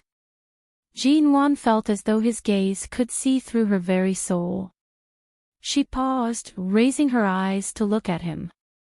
However, he helped her tuck her hair behind her ear and buttoned her collar. Before Jin Wan left, she did not forget to buy that shirt. Afterward, she left with her husband under everyone's admiring gazes. The autumn night was cold, but by Mo Jingshan's side, it did not feel cold at all. Jin Wan asked as she walked, how did you know I was here? Were you near this building earlier? Mo Jingshin did not reply. He opened the car door for her to enter. After Jin Won entered the car, she quickly stuck her head out. I drove here myself today. Have Shenmu drive your car back. Assistant Shen is also nearby. Jin Won curiously glanced around but did not see anyone. What do you want to eat? Mo Jingshin entered the car. Anything is fine. I'll just eat something simple. About the card being frozen, why didn't you tell me? His tone was mild, but it was clear that he was unhappy with her showing off. It's not completely frozen. Every month, there's still around 10,000 yuan. I don't have much to spend, so I didn't tell you. Speaking up to this point, she rushed to hand the black card in her hand to him. I don't lack anything in the Yew Garden. I really don't have much to spend. This card is still for. Before she could finish, she saw Mo Jingshin glare at her as though if she dared to return the card, he would immediately behead her. Jin Won paused. The current Mo Jingshin was no longer the man who gave in to her step by step when they first got married. If she continued to show off in front of him, if his temper flared up and he really did not care about her in the future, it would be too late for her to cry. She immediately took the card back and placed it in her bag. Then leave it with me first. In the future, if I see any nice shirts or casual clothes, I'll buy them for you. I don't need too much. Buy whatever you like. The street lights outside the car were exceptionally bright. Jin Won looked outside for a while and could not help but turn back to ask, why did you appear there earlier? Passing by. There were several roads near the hospital. It seemed like it was the only way to return to the Yew Garden from Mo Corporation. Jin Won did not ask further. Instead, she turned her head to look at him. Mo Jingshin was wearing a black, handmade shirt. There were no obvious labels on it, but with a single glance, she could tell that it was expensive. She was thinking about how she would definitely let him try on the shirt he just bought when she opened her mouth. However, she sneezed. Achoo! Her nose felt sore and uncomfortable. Jin Won raised her hand to rub her nose. In the end, she sneezed again. Achoo! In the morning, I told you not to catch a cold. Mo Jingshin heard her sneeze and immediately turned on the heater in the car. Jin Won rubbed her nose while speaking in a muffled voice. When I came out in the afternoon, I didn't feel cold. It's probably just that my nose is uncomfortable. I don't think I'll catch a cold. Chapter 15. On the way, Jin Won could not help but sneeze a few more times. Mo Jingshin directly drove the car back to the Yew Garden. He did not even bring her out for dinner and asked Auntie Chin to brew brown sugar ginger tea for her. Jin Won did not take the fact that she had caught a cold to heart. She held the brown sugar ginger tea and took a few sips. The spiciness caused her brows to furrow.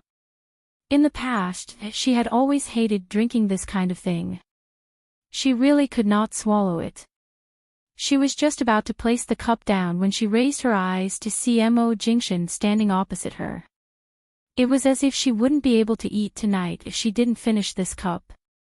This ginger tea is too spicy. It was rare for Jin Won to admit defeat. Can I drink it after eating? Madam, dinner is ready. Please drink the ginger tea first to warm yourself up. Auntie Chin walked over from the side and nagged. Recently, a lot of people have been suffering from particularly serious cold symptoms. My niece from my hometown called me yesterday and said that the cold made her unable to get out of bed for 3 days. It was so uncomfortable that she couldn't even open her eyes. So, madam, you must sweat out tonight. Don't catch a cold. Jin Won raised her eyes. Because she did not like to drink, she could only look at Mo Jingshin with drooping eyelids. Mo Jingshin, you heard it. Drink up. Jean-Wan was helpless. She could only pick up the cup and take a few more sips. The spaciness was unbearable, but she had no choice but to drink. In the end, she pinched her nose and drank. In the past, Jean-Wan was not so easy to talk to in this regard. She had suffered from a cold in the north when she was young, so she was particularly prone to colds and fevers. However, she was also stubborn.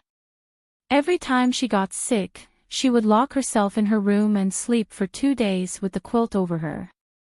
She didn't take any medicine, nor did she take any injections. She wouldn't even drink such disgusting brown sugar ginger tea. When the cup was empty, Mo Jingshan indicated for Auntie Chin to prepare dinner as soon as possible because Jean-Wan had been complaining of hunger outside. Go back to your room and take a hot shower first. Change into some light clothes and come down, Mo Jingshan said. That was exactly what Jean-Wan was thinking. After all, after drinking it, her body felt hot and uncomfortable. Not long after she returned to her room, she didn't know if she really had some symptoms of the flu, but her head became more and more dizzy. Thinking that a hot bath would be enough, he simply changed his clothes and went straight into the bathroom. After sitting in the hot tub for less than a minute, Jean-Wan closed her eyes and felt drowsy. However, she could not sleep well. She wanted to wake up, but she could not. She felt as if she was in a world of ice and fire. One moment, she felt as if she was in a world of ice and snow.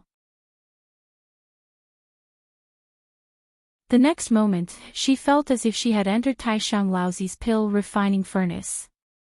This feeling was extremely uncomfortable. He tried to open his eyes, but his eyelids were so heavy that he couldn't open them. The nightmare in the darkness attacked her mercilessly. She dreamt that there was a deep cut on her wrist, and blood kept flowing out of the cut. In the dream, she was lying weakly in a hospital that reeked of disinfectant. Her fair wrists were wrapped in layers of bandages and a tall figure stood beside her. He had been standing there for an entire night. A divorce was her. She could not hear the Li, Nuobo, I family, I, and A, I, the divorce was a few words. The scene kept changing. Jean-Wan wanted to grab hold of the figure who left, but she could only run aimlessly in the darkness. She dreamed that after the divorce, she was shunned by all the elders in the Mo family. Her father was angered by her suicide and divorce and did not allow her to take a single step into the Ji family for 2 whole years. She dreamed that Ji Mengran brought her to a dark bar to get drunk. She dreamed that she was injected with drugs and became addicted to drugs. The Ji family went bankrupt.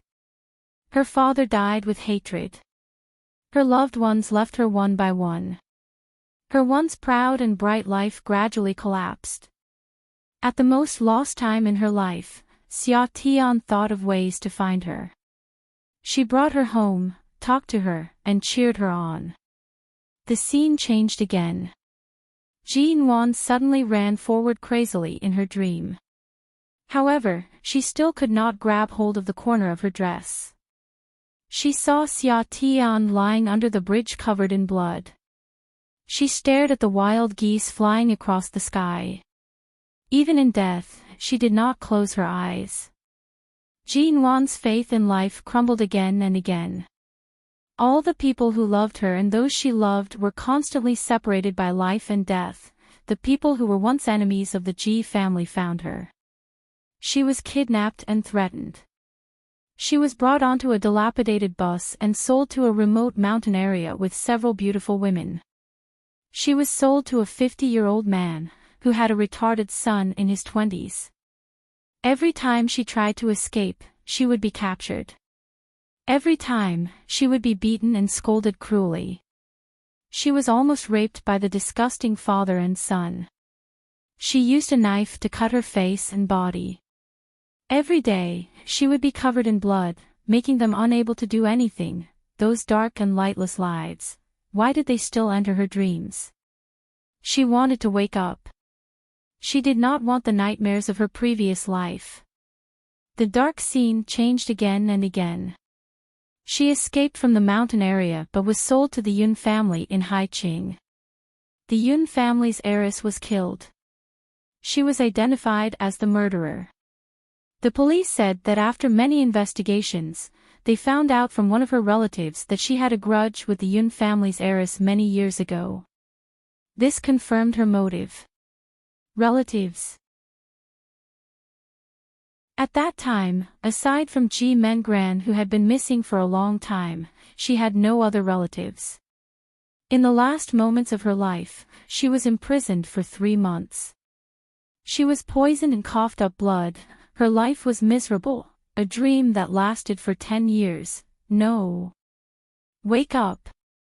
Quickly wake up. She did not want to hear news of Mo Jingshan bringing Ji Mengran back to the country. She did not want to. Jin Wan struggled bitterly in the nightmares but could not escape from the whirlpool of darkness. She suddenly heard the sound of the bathroom door being opened. A slightly cold hand was gently placed on her head.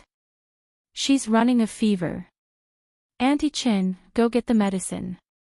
A calm and clear voice clearly entered her ears. Jin Wan abruptly woke up from her dream. Jin Wan opened her eyes with some difficulty. In an instant, she was carried out of the water by a strong arm. She was even slightly dazed. She did not know where she was. She did not even notice that she was naked.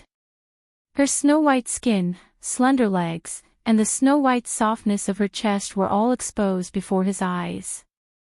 Her seaweed-like, wet hair fell down. Mo Jingshan wrapped her in a towel due to the unimaginably hot temperature of her body. Jin Wan instinctively leaned her head against his chest, closing her eyes in discomfort. Those nightmares did not appear again. She released a sigh of relief. However, she felt as though something warm was about to surge out of her eyes. Thankfully, those were all in the past. This was Mo Jingshan's embrace. It was warm and made one yearn for it. An embrace that belonged solely to her, in her previous life. If she had not been so foolish, even if she had lost everything, at least she still had Mo Jingshan. In the end, even he was pushed away by her. Pushed so far away. She wanted to cry. She held back her tears and buried her head in his embrace. Mr. Mo, this is the quick-acting fever medicine. I've also brought the thermometer. It was Auntie Chen's voice. It seemed like she had been running to get the medicine earlier. She was still panting slightly. Jin Wan was placed on the bed. She subconsciously raised her hand to tug on the cuffs of his shirt. Even though she was so weak that she did not have any strength left, she still wanted to hold on to him. Mo Jingshan lowered his eyes to see her movements. He did not stand up to leave but instead held on to her. Don't be afraid. I won't leave. Chapter 16. Seeing her appearance, Mo Jingshan directly measured her temperature. Jin Wan then heard him say, 39 degrees. Ah!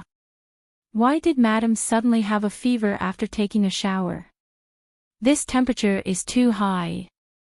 Auntie Chin panicked. Previously, Madam also fell sick, but she kept locking herself in her room. She didn't eat or take any medicine. I didn't know what to do. Thankfully, Mr. Mo, you're home this time. Otherwise, go get an ice pack, Mo Jingshan calmly interrupted her words. Auntie Chen's nagging immediately stopped. She then rushed out to find an ice pack. Jin Wan knew that every time she caught a cold, she would definitely have a fever. Mo Jingshan also knew this, which was why he often reminded her not to catch a cold. Come, take the medicine. Mo Jingshan helped her up from the bed. She sat in his arms and didn't struggle. She only frowned when he fed her the antipyretic. In the past, she rarely took medicine because she had to drink Chinese medicine every day to recuperate from a cold when she was young. As a result, she was very resistant to any bitter medicine. She would rather sleep for a few days than take medicine. Be obedient. Eat the medicine. Mo Jingshan softly coaxed her. She rested her head on his arm, opening her eyes to look at him. Her gaze was slightly pleading. Could she not eat it? He was silent for a moment before softly asking, "Do you want me to change the method to feed you?" Jean Wand curiously asked softly, "Change what method?" Could it be that he wanted to prepare some sweets for her? When she was young, the Ji family's helper auntie would always prepare fruit sweets for her under her coquettish behavior. However, the sweets she expected did not appear. Under her gaze, Mo Jingshan directly brought the medicine to his mouth. Jean Wan immediately understood and hurriedly raised her hand to block it. She then carefully pressed down on his hand and fed the pill into her mouth. Although she did not object to him feeding her mouth to mouth, she did not want to pass the cold to him. The bitterness spread in her mouth. She furrowed her brows and rushed to receive the glass he handed over. She drank a large mouthful of warm water and swallowed the medicine. However, she felt that her throat was extremely bitter. So bitter. You clearly know that you can't catch a cold, yet you don't even wear a coat when you go out. Do you want me to lock you up in the yew garden every autumn and winter? Mo Jingshan touched her damp hair, speaking in a heavy voice, "Sit properly. Don't lie down. Dry your hair before you sleep." Jean Wan remained in his arms, refusing to move. She had drunk a few mouthfuls of water and did not feel as uncomfortable as before. However, she did not have much strength left. Seeing her sickly and dependent appearance, Mo Jingshan sighed slightly. He stood up to find the hairdryer, bringing it to the bedside and plugging it in. Jean Wan sat on the bed and really didn't have the strength to dry her hair. She turned to look at him and was about to ask him to help her dry her hair, but before she could speak, she heard the sound of his hand drying her hair. The warm wind blew through her hair and her scalp. She was originally slightly dizzy, and because of the nightmares earlier, she felt as though she was standing on the edge of a cliff. Her emotions were tense, but this sudden warmth and comfort allowed her to relax. After a few minutes, she began to feel extremely sleepy. The cold medicine and fever medicine had a slight hypnotic effect. Jean Wan closed her eyes and felt drowsy. When her hair was completely dry, Mo Jingshan turned off the hairdryer. Her body tilted and she was about to fall.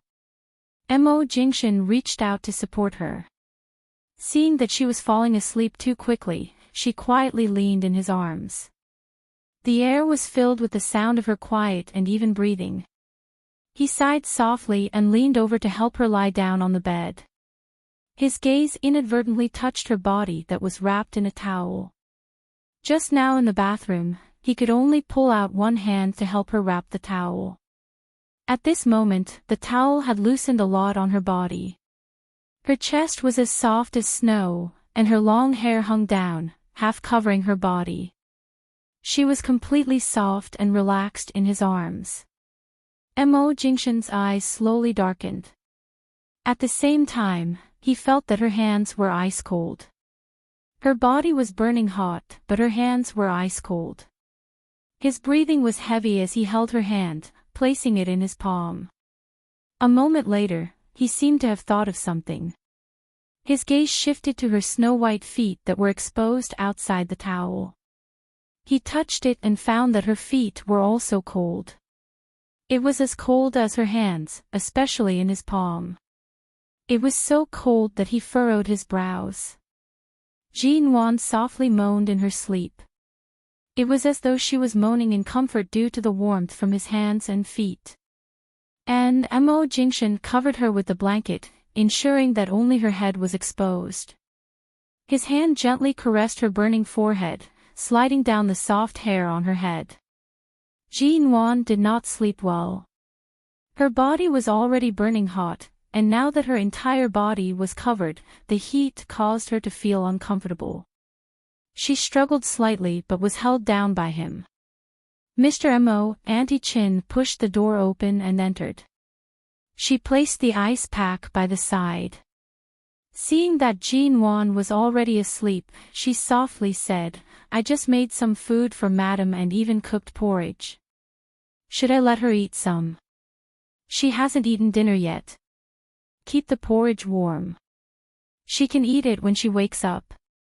Right now, even if she were to sit up, she would most likely be so sleepy that it would be difficult for her to even open her mouth. "All right, then. Sir, go and rest. Leave this to me. I'll take care of Madam. There's no need. I'll be here tonight." Although Jean Wan was very sleepy, she didn't sleep well. Half asleep, she felt that the side of her bed seemed to have sunk a little. She was sweating a little, and her body was wet and sticky, which made her feel uncomfortable. Her pretty brows were furrowed, and her expression was one of self-loathing. A few seconds later, she was carried into someone's arms, and the quilt covered her tightly, leaving no gap. "So hot," she said in a daze. Mo Jingshan hugged her by her side, covering her with the blanket that she tried to kick away again and again. When her hands and feet were no longer as cold, and her body temperature had also decreased due to her sweat, Mo Jingshan caressed her sweaty hair. "Bear with it. Once the fever subsides, you won't feel so uncomfortable, and..." She quietened down. In the middle of the night, Jean Wan suddenly woke up. She stared at the man in front of her. Due to her high fever, her eyes were slightly bloodshot. She stared at him silently. After being stared at by her for a minute, Mo Jingshan opened his eyes. "You're awake. Auntie Chen has been keeping the porridge warm for you. Get up and eat some." He stood up. Jean Wan rushed to grab his hand, unwilling to let go. "I'm not eating." "Don't go." The dependence and longing in her voice were not concealed at all. Mo Jingshan's hand that was about to withdraw froze in place.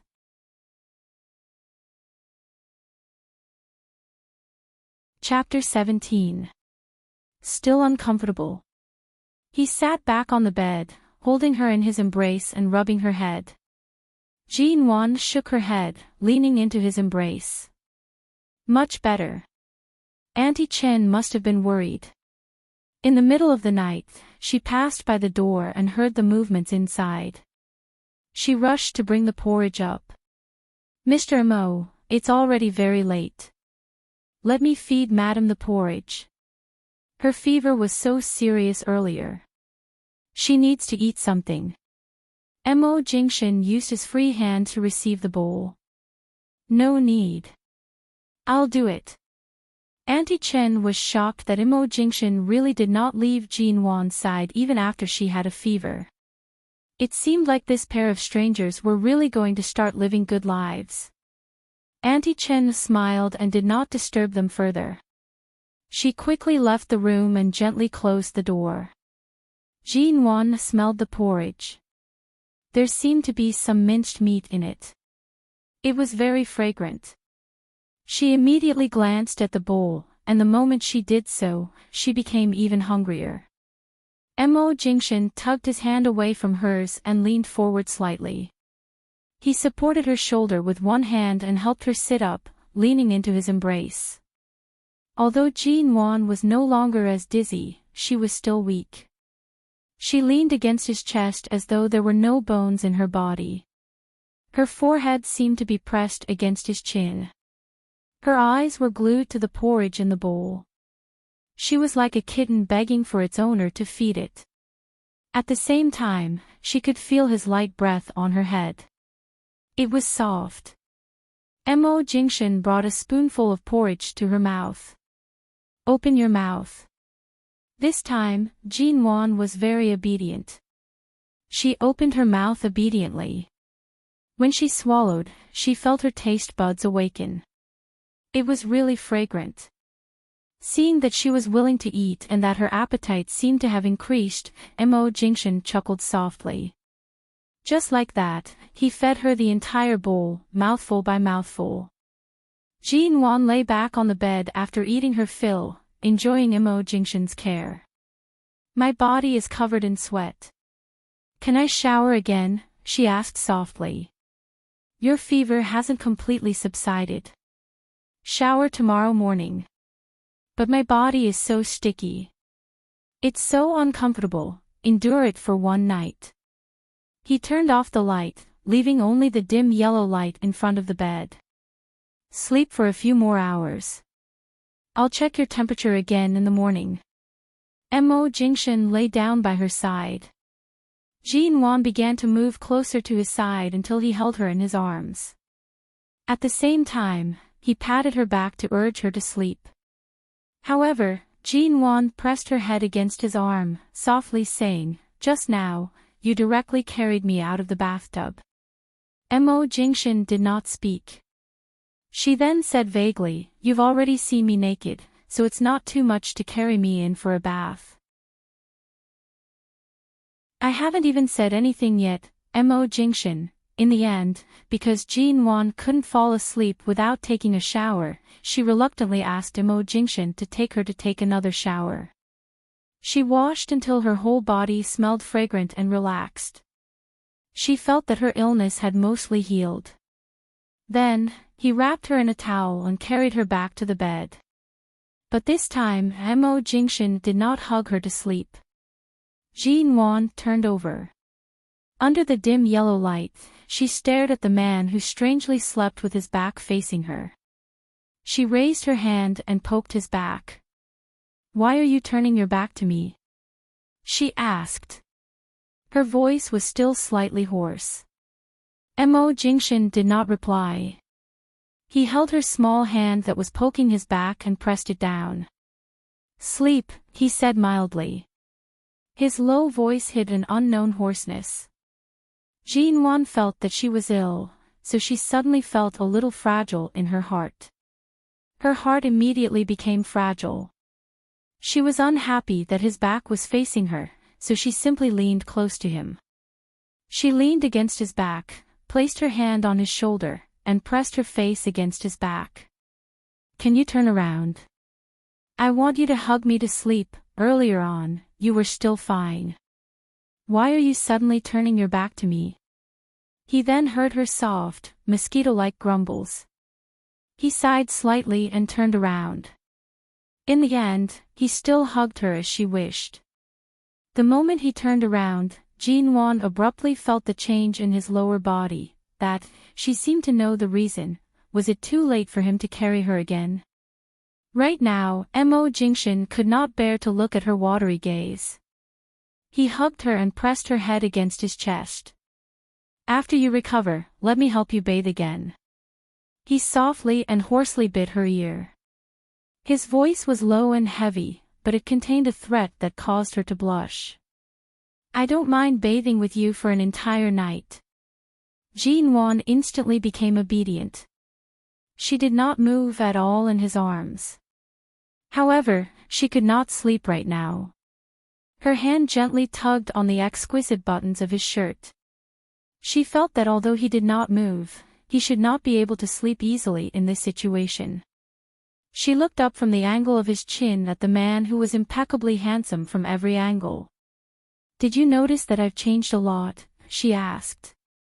For the past 2 days, Mo Jingshan's gaze had landed on her body several times in an attempt to see through her. He was clearly suspicious of her change, but he did not show it. Since that was the case, she might as well take the initiative. His hand gently patted her back, as though he was coaxing a child who could not sleep and was always looking for a topic to talk about. He did not answer. "Then do you like the current me? Or do you like the previous me?" Under the wall lamp, her gaze was as bright as the moon. Even if she had a fever, it could not hide the light in her eyes. "It's all you. What's the difference?" His tone was unhurried. "Of course there's a difference. In the past, I was unwilling to accept our marriage, but now I'm trying very hard to get close to you. Jin-won buried her head in his neck, softly and hoarsely saying, in the past, you were good to me. Even if I was always mischievous, you never stopped approaching me. Regardless of whether you think my change is too sudden or not, please don't doubt my heart. Even if there's 100 steps between us, you've already taken dozens of steps. Even if you're tired from walking, leave the rest to me. Let me walk, let me learn to cherish everything, to have you, okay? The air fell into silence. Jin-won wanted to see Mo Jingshan's expression right now. She had never confessed to anyone like this in either of her lives. However, when she tried to raise her head, she was held tightly in his arms. Even her head was pressed tightly against his neck. For a moment, she could not raise it. Mo Jingshan, he still did not speak. What I said earlier was serious. I'm not muddled from the fever. All of a sudden, she heard his low and restrained voice from above her head. If you continue, I'm afraid I won't be able to take care of your body's condition. Are you sure you want to continue to provoke me? Jin-won was slightly surprised. Chapter 18. Jin-won suddenly felt a kiss pressed against her brows. Don't think that I won't be disturbed. You're still sick. Be good and sleep. His light voice landed on her brows. Seeing that her eyes were still open, he softly said, hurry and sleep. This time, Jin-won really did not speak. She closed her eyes and breathed in the cool, pleasant scent that belonged to him. It was a sense of belonging that made her feel at ease. The next morning, Jin-won slept until 9 o'clock before waking up. She raised her hand to press against her head. Even though her fever had subsided, she still had the symptoms of a cold. She sat up and pushed aside the blankets. Just as she was about to get off the bed, she suddenly paused and lowered her head to look at herself. She was wearing a soft silk nightgown. Last night, she had clearly bathed and wrapped herself in a towel to sleep. Did Auntie Chin help her change into this? Or, the room door was suddenly opened. She raised her head with her messy hair to see Mo Jingshan enter the room. The automatic curtains were slowly pulled open, and the golden rays of the sun landed on his body. The man before her had a clear aura and was so handsome that it caused one to fall into a trance. Mo Jingshan saw her sitting by the bed with a dazed expression. Feeling better? What time is it now? You didn't go to the company. Jin-won snapped out of her daze. She did not answer but instead asked. She picked up the phone by the bedside and glanced at it. 9:30. It was already 9:30. Although Mo Jingshan did not need to be at the company every day, in her memory, he rarely missed work days and rarely took vacations. There's nothing to do at the company today. It's fine if you don't go. Mo Jingshan approached the bedside and picked up the thermometer. While Jin-won was still in a daze, he took her temperature again. Jin-won was blaming herself for affecting his work schedule when she heard him say, 37. 6 degrees, how do you feel now? Much better. It's not as uncomfortable as last night. Jin-won raised her hand to touch her head. This temperature shouldn't be considered a fever, right? There's still a slight fever. Don't go out today. Stay at home and take your medicine. Mo Jingshan pressed down on her shoulders, pushing her back onto the bed. If you want to eat anything, ask Auntie Chen to send it up. Don't wander around, and it's not like my illness is that serious. Besides, this isn't considered a fever. Before Jin-won could finish speaking, footsteps came from outside. A helper said from outside, Mr. Mo, there's a call for you. Mo Jingshan glanced at Jin-won, indicating for her to stay in the room obediently. He then went out to answer the call. Jinwan sat on the bed, picked up the glass of water next to her, and took a sip to moisten her throat. Then she picked up her cell phone and sent a message to Xia Tian. Yesterday, she had promised Xia Tian that she would go to the hospital to accompany her today. However, based on the current situation, Mo Jingshan would definitely not allow her to go out today. Moreover, her body, which was afraid of the cold, really needed to be nursed back to health. She couldn't fall sick so seriously after catching a cold. She couldn't be too delicate. Downstairs, Mo Jingshan walked down the marble staircase and saw the landline placed on the coffee table. He asked indifferently, "Who called?" The servant respectfully said, "It's Miss Mengran." Mo Jingshan's footsteps paused, his gaze cold and indifferent as he glanced at the servant. The servant hurriedly explained, "Earlier, Miss Mengran suddenly called. Originally, I was curious as to why she didn't call Madam's cell phone and instead called the landline. In a moment of carelessness, I told her that Madam was sick last night. Then, Miss Mengran asked if Mr. Mo had gone to the company. I said that you were staying at home to accompany Madam today. She then said that she wanted you to answer the phone." Mo Jingshan's expression was cold and distant. He did not walk over, coldly saying, "In the future, if you receive a call from the Ji family's second miss, there's no need to inform me." The servant hurriedly nodded. "I understand, Mr. Mo.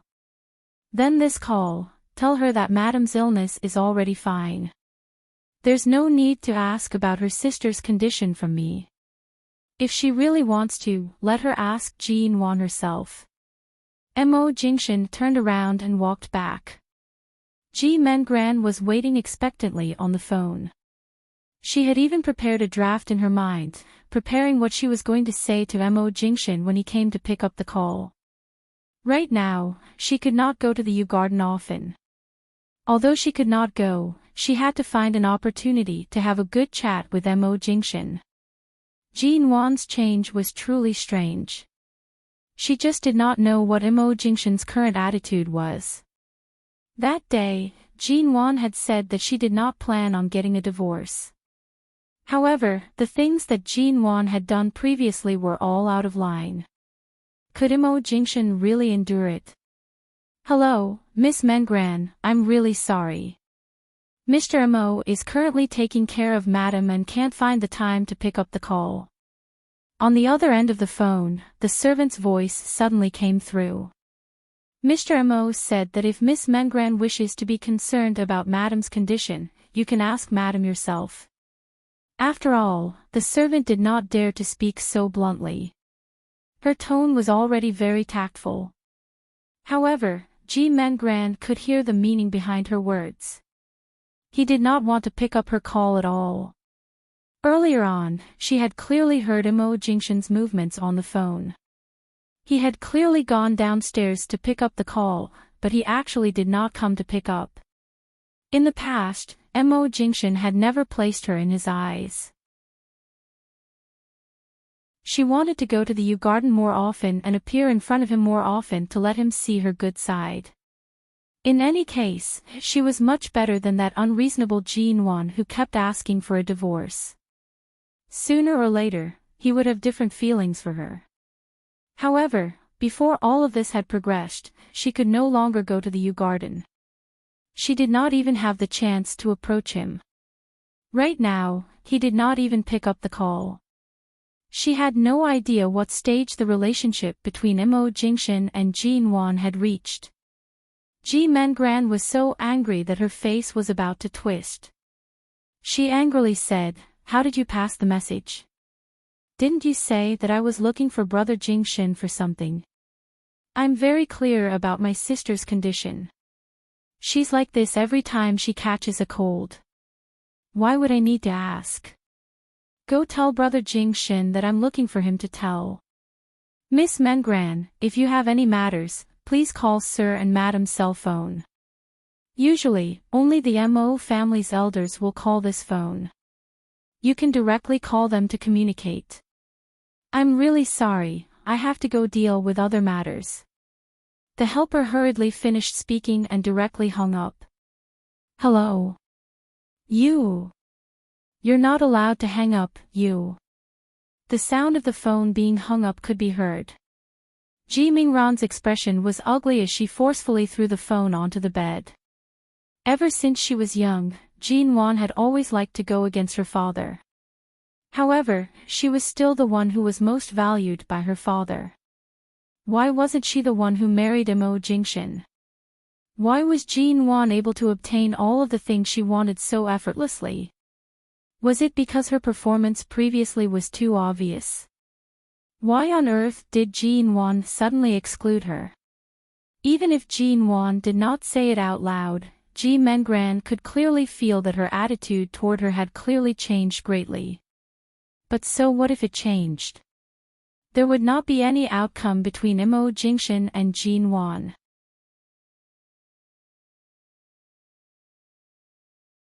Chapter 19.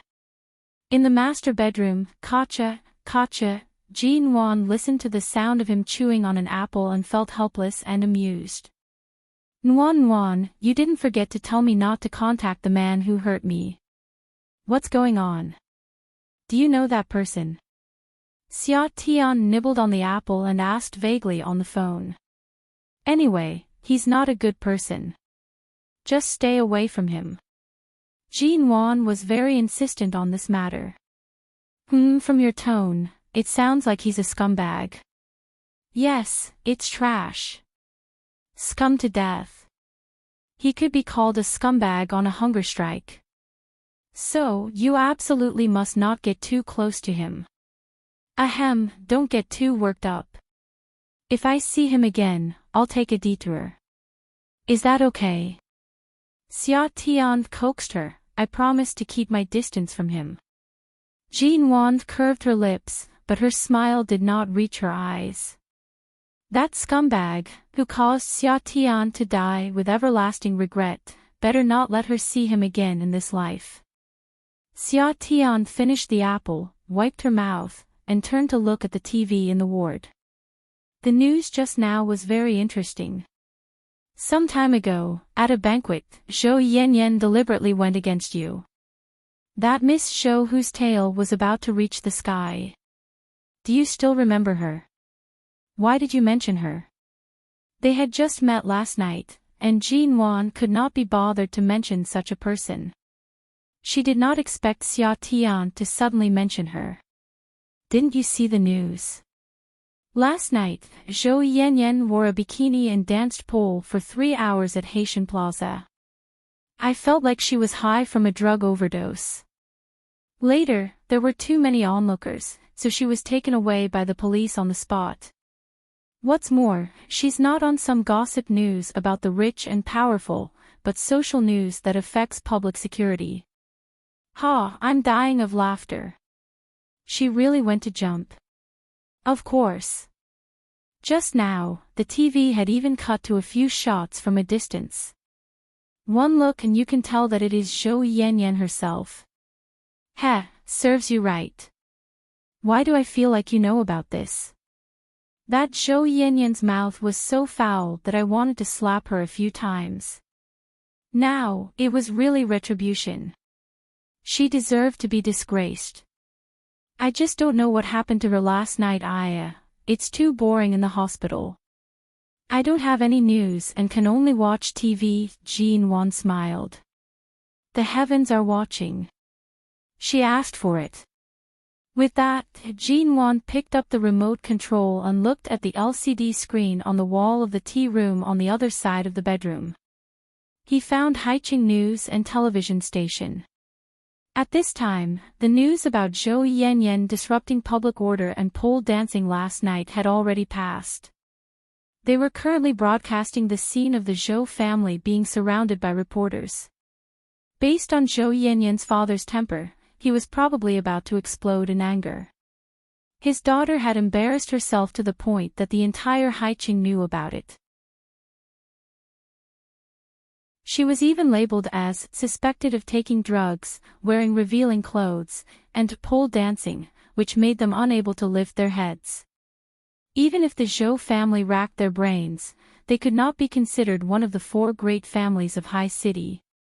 However, their reputation in High City was not low. Now that this had happened, the Zhou family's company's shares would probably fall as well. Such a butterfly effect, Zhou Yanyan herself probably did not expect it. Nuanyuan, this has nothing to do with you, right? Xia Tian suddenly asked. Why do you suddenly ask? I heard that there are people behind the Zhou family, and they are all from the underworld. You had better not get involved in this matter. Otherwise, if they play dirty behind your back, it would be troublesome. Jinwan recalled the unwilling expression in Zhou Yanyan's eyes yesterday and smiled mildly. It's fine. As long as the Ji family is around, no matter what kind of underworld they are from, no one will dare to touch me. Indeed. If they want to touch you in High City, not only do they have to consider the Ji family's face, they also have to consider if the Mo family is easy to provoke. Xia Tian spoke while clicking her tongue. TSK, Mo Jingshan is your greatest support. If you still don't learn how to hug your husband's thigh tightly, if one day he is snatched away by someone else, there will be a time for you to cry. Jin Wan smiled. Don't worry. I'm the only one on his thigh. There's no space for others to hug. Mo Jingshan stood outside the door and did not enter. When he heard I'm the only one on his thigh, his thin lips curved slightly. He picked up the phone and dialed a number with his long fingers. He walked to the end of the long hallway, his deep and calm eyes staring out the window. Help me do something. On the other end of the phone was a low and cold man's voice. It carried a hint of laziness and sexiness. Monitor High City's Zhou family's every move. If there are any movements with unknown people, immediately inform me. Keep an eye on both the underworld and the underworld. Don't give them a chance to play tricks in the dark. Zhou family. Did they offend you? Mo Jingshan calmly replied, more or less. Keep an eye on them. After a moment of silence, a light chuckle came from the other end of the phone. All right, I understand. Mo Jingshan put down the phone and turned back to see that Jin Wan had already walked out of the bedroom. Hungry again. He directly walked over. Jin Wan rubbed her stomach awkwardly. Perhaps it's because I'm sick. My body is exhausted too quickly. I clearly just ate last night. Return to the room and wait. I'll call Auntie Chin to send food up. Seeing that her movements were slightly sluggish as she stood by the door without moving, Mo Jingshan glanced at her again. What else do you want? I still want to eat the Su Ji family's 4-style glutinous rice balls near your company. Seeing Mo Jingshan's refined brows move slightly, she rushed to say, actually, it's fine if I don't eat it. Everything Auntie Chin makes is delicious. I'll just eat the breakfast Auntie Chin makes. Seeing that she rarely had such a greedy mouth, yet also wanted to defend herself, Mo Jingshan could not help but laugh. He raised his hand to rub her hair. I'll go buy it. Really? Mo Jingshan lightly curved his lips, indicating for her to return to the room to wait. Jin Wan obediently turned back to the room. When she closed the door, she secretly peeked out.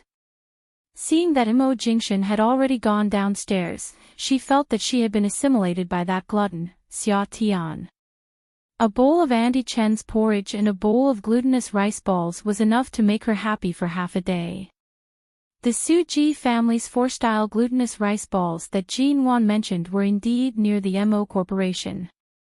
The black ghost was parked by the roadside. Mo Jingshan alighted from the car and saw that there was a very long queue in front of this small shop. He glanced at the time and walked over. In front of him, there were 2 young girls also lining up. One of them suddenly nudged the girl behind her, softly saying, "Quick, look." Isn't that Immerse? The other girl turned back. Her expression was filled with shock as she softly exclaimed, "It's just his appearance, right? Why would CEO Mo personally line up in front of a small shop like this to buy glutinous rice balls? Look at that car parked nearby. That's a 100-year commemorative ghost. There's only one in the entire world. I heard that it's Immerse's car. That shouldn't be wrong, right?"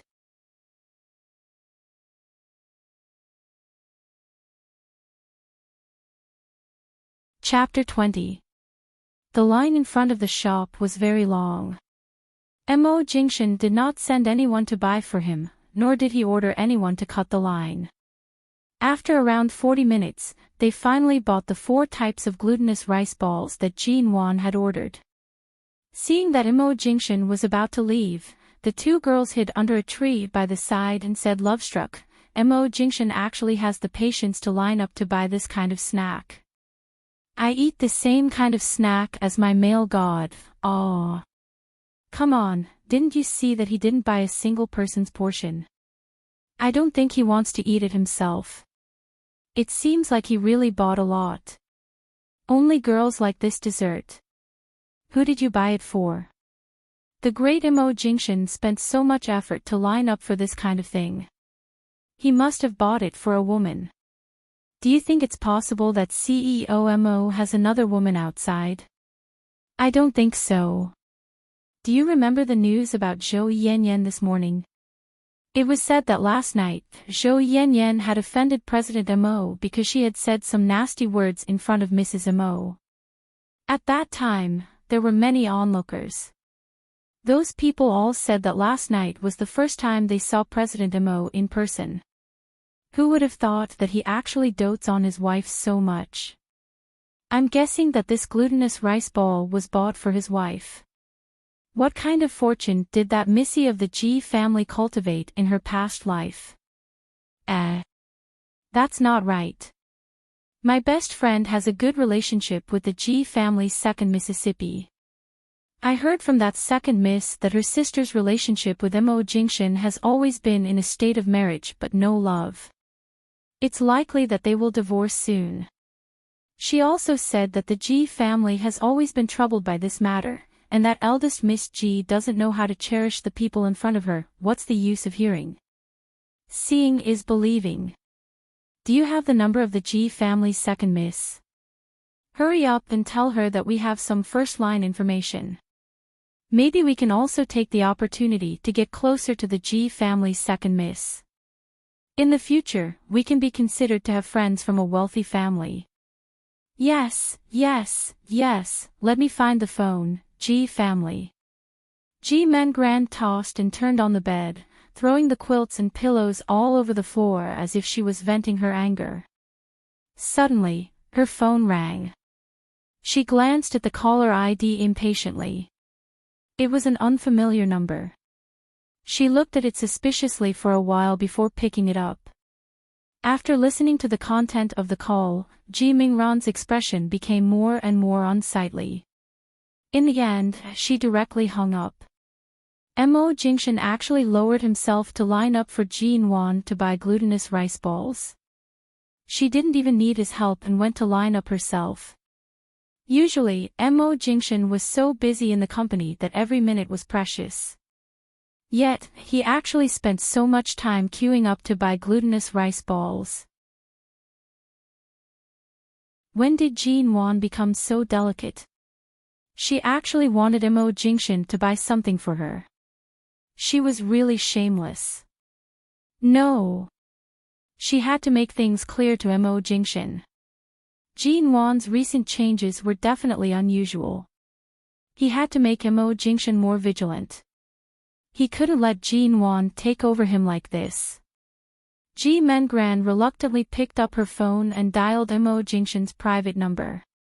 She refused to believe that the phone was still in Jin Wan's hands. Sorry, the number you have dialed is currently unavailable. Please try again later. Ji Mengran frowned.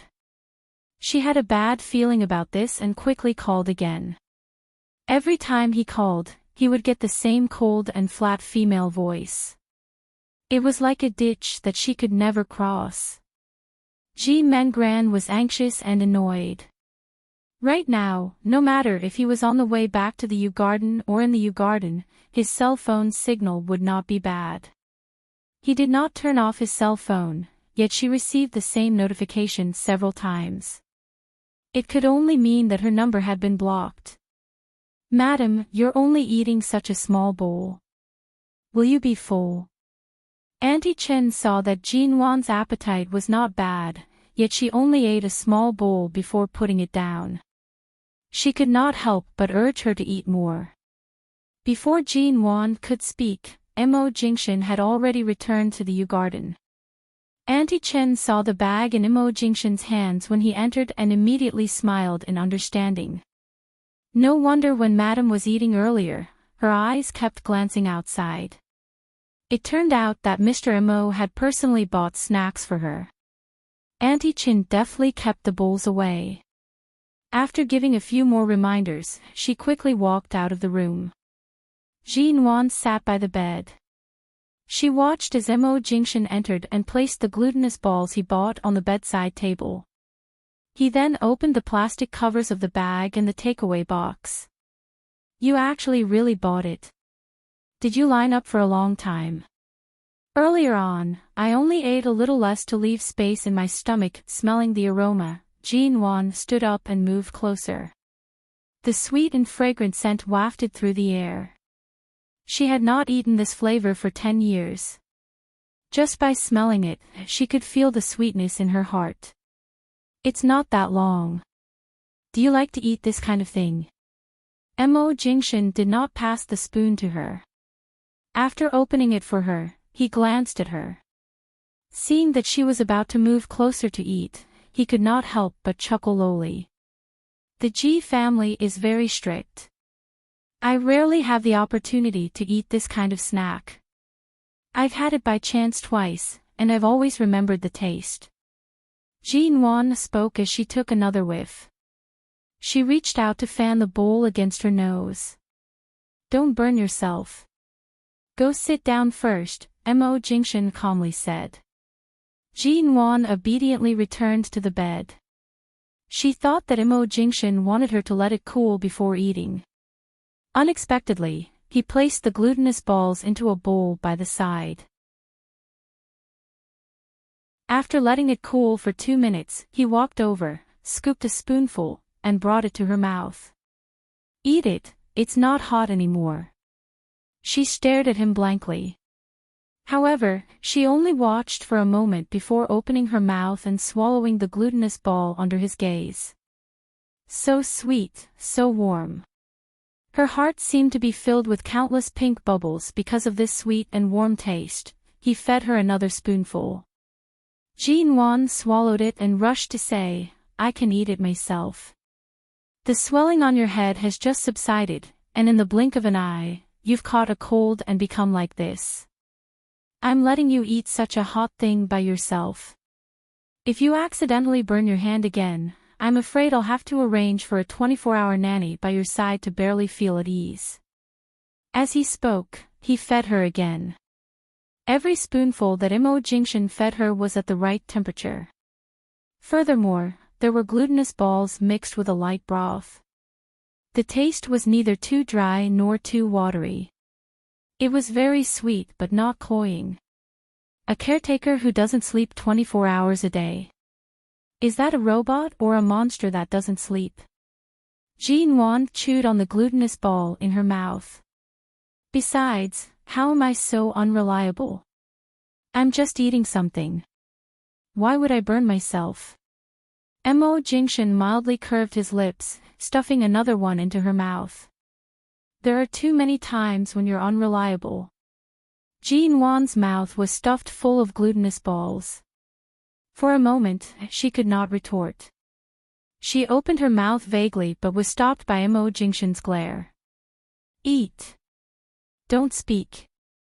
You're doing it on purpose, you." This fellow was too black-bellied. Without letting her speak, he fed her so much. Just as she was about to speak, he fed her another one.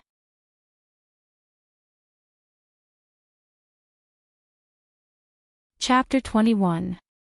Just after noon, Jean Wan took her medicine under Mo Jingshan's supervision. Although her fever was gone, she was given another pill of cold medicine. This caused her to sleep again in the afternoon. When she woke up, the sky was still bright, but it was already evening. The room was quiet. Jean Wan stood up and walked out. She did not see Mo Jingshan's figure and thought he was in the study. She turned to look for him but could not find him. "Madam, you're awake." The helper heard her voice and walked over. "Are you looking for Mr. Mo?" Jean Wan turned back to look at the helper.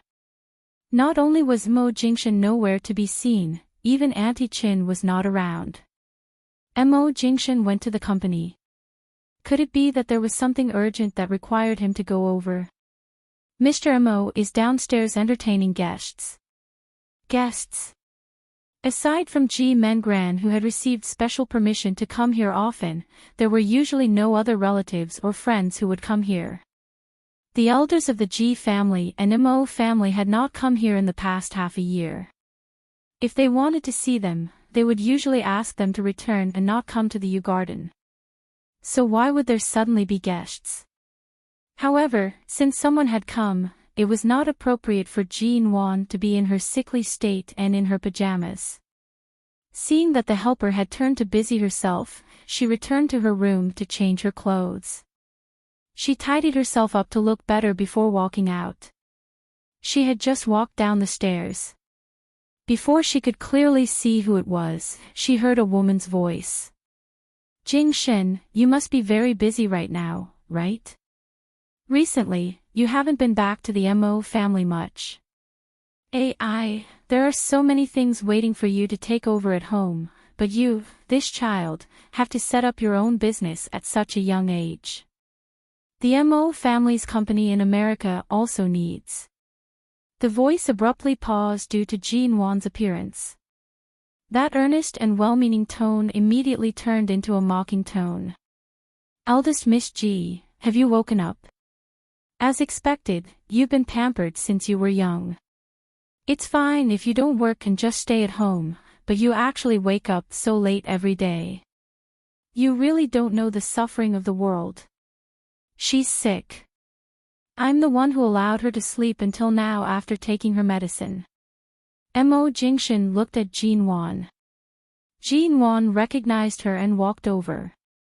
"Auntie, I'm really sorry. The helper didn't tell me it was you." This was Mo Jingshan's paternal aunt, Mo Pailan. She was the daughter of Elder Mo's younger brother and could only be considered a distant relative. However, Elder Mo's generation was very close, so these juniors all established themselves in Haicheng and often met at the Mo family's various banquets.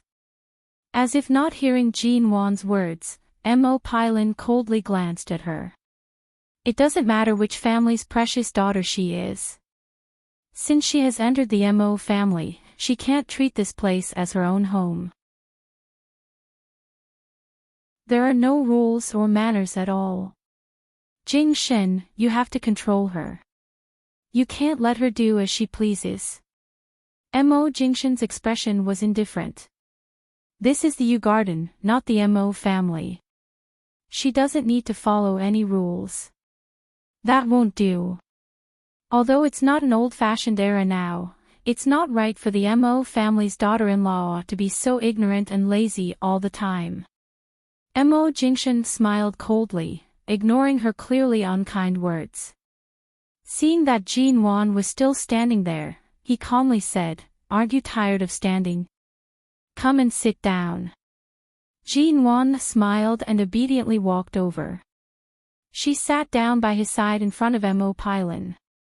Seeing that they were sitting so close to each other, Mo Pailan's expression suddenly turned ugly. Her daughter, Mo Joshua, who was sitting by Mo Pailan's side, also narrowed her eyes. Her expression did not appear very happy. Auntie Chen brought over a pot of good tea that she had brought back from the Mo family. Under Mo Jingshan's signal, she also left the hot water on the coffee table. "Better." Mo Jingshan poured a cup of hot water for Jean Wan. She had a cold right now and could not drink tea. Apart from eating and sleeping the entire day, I do feel much better now. Jinwon smiled as she sat by his side, as though she did not see the mother and daughter's increasingly ugly expressions. You also know that apart from eating, you only know that you only know how to eat and sleep. How can you be so lazy? Jing Shen has been married to you for more than half a year. Up until now, I haven't seen you return to the Mo family. Those who don't know would think that our Jing Shen is still single. Mo Pylon, who had been ignored for a long time, rolled her eyes. Miss G is really delicate, aw. Just because you're sick, you can make Jing Shen put down the company's matters and stay at home to take care of you. Jinwon turned to look at her. Auntie, there's still more than a week until Grandfather Mo's 80th birthday. I'm preparing to visit him on his birthday. If you don't go back on Grandfather Mo's birthday, I'm afraid that you won't be able to enter the Mo family's door in the future. Mo Pylon snorted. Jinwon raised her beautiful brows without batting an eyelid. Her tone was light and slow. Usually, he's already busy enough. I don't go back often. Isn't it so that he can have more peaceful time? Mo Pylon's expression stiffened. Her eyes were filled with dissatisfaction. The meaning of Jinwon's words was that, in order to cling on to the Mo family's thigh, these relatives, who usually had nothing to do with each other, were constantly trying to win over kinship with Elder Mo, causing Elder Mo to not even have a moment of peace. Ah! It's indeed better if you don't go back often. Otherwise, the Mo family will still have to listen to your face. Mo Pylon's expression was slightly awkward. Her tone was also very harsh. I don't know what possessed Jing Shen to fall for you. Mo Jingshan furrowed his brows due to Mo Pylon's tone and attitude of questioning Jinwon. His brows were filled with coldness. Mo Pylon's voice then raised a few decibels. Back then, you didn't know what was good for you. You didn't have a good expression when you got married. Ever since you got married, there hasn't been any news from your belly. I think you don't have any intentions of living a good life. Then why are you still using the title of Mrs. Mo? Hurry up and leave. Return our Jing Shen his freedom. There are so many good girls who wish to marry him. In such a large Hai Qing, there are at least tens of thousands of young ladies who are worthy of our Jing Shen. Mo Jingshan abruptly opened his mouth. His tone was cold and indifferent. Auntie Chen, send the guests out. She could hear the coldness and slight anger in his voice. Jinwon did not speak but took the initiative to place her hand in his palm. She gently pressed on his palm, indicating that she would not mind these words. Mo Pylon did not plan to leave. She sat on the sofa and refused to leave. Jing Shen, I haven't finished speaking. Today, I specially made a trip to the Mo Corporation. In the end, they said that you didn't go to the company today. Since you must set up your own business, of course, the company's matters are more important. But you're actually at home taking care of Jinwon. I know what's important and what's not. There's no need for Auntie to worry about this. Mo Jingshan's gaze was still cold. His initial politeness had disappeared.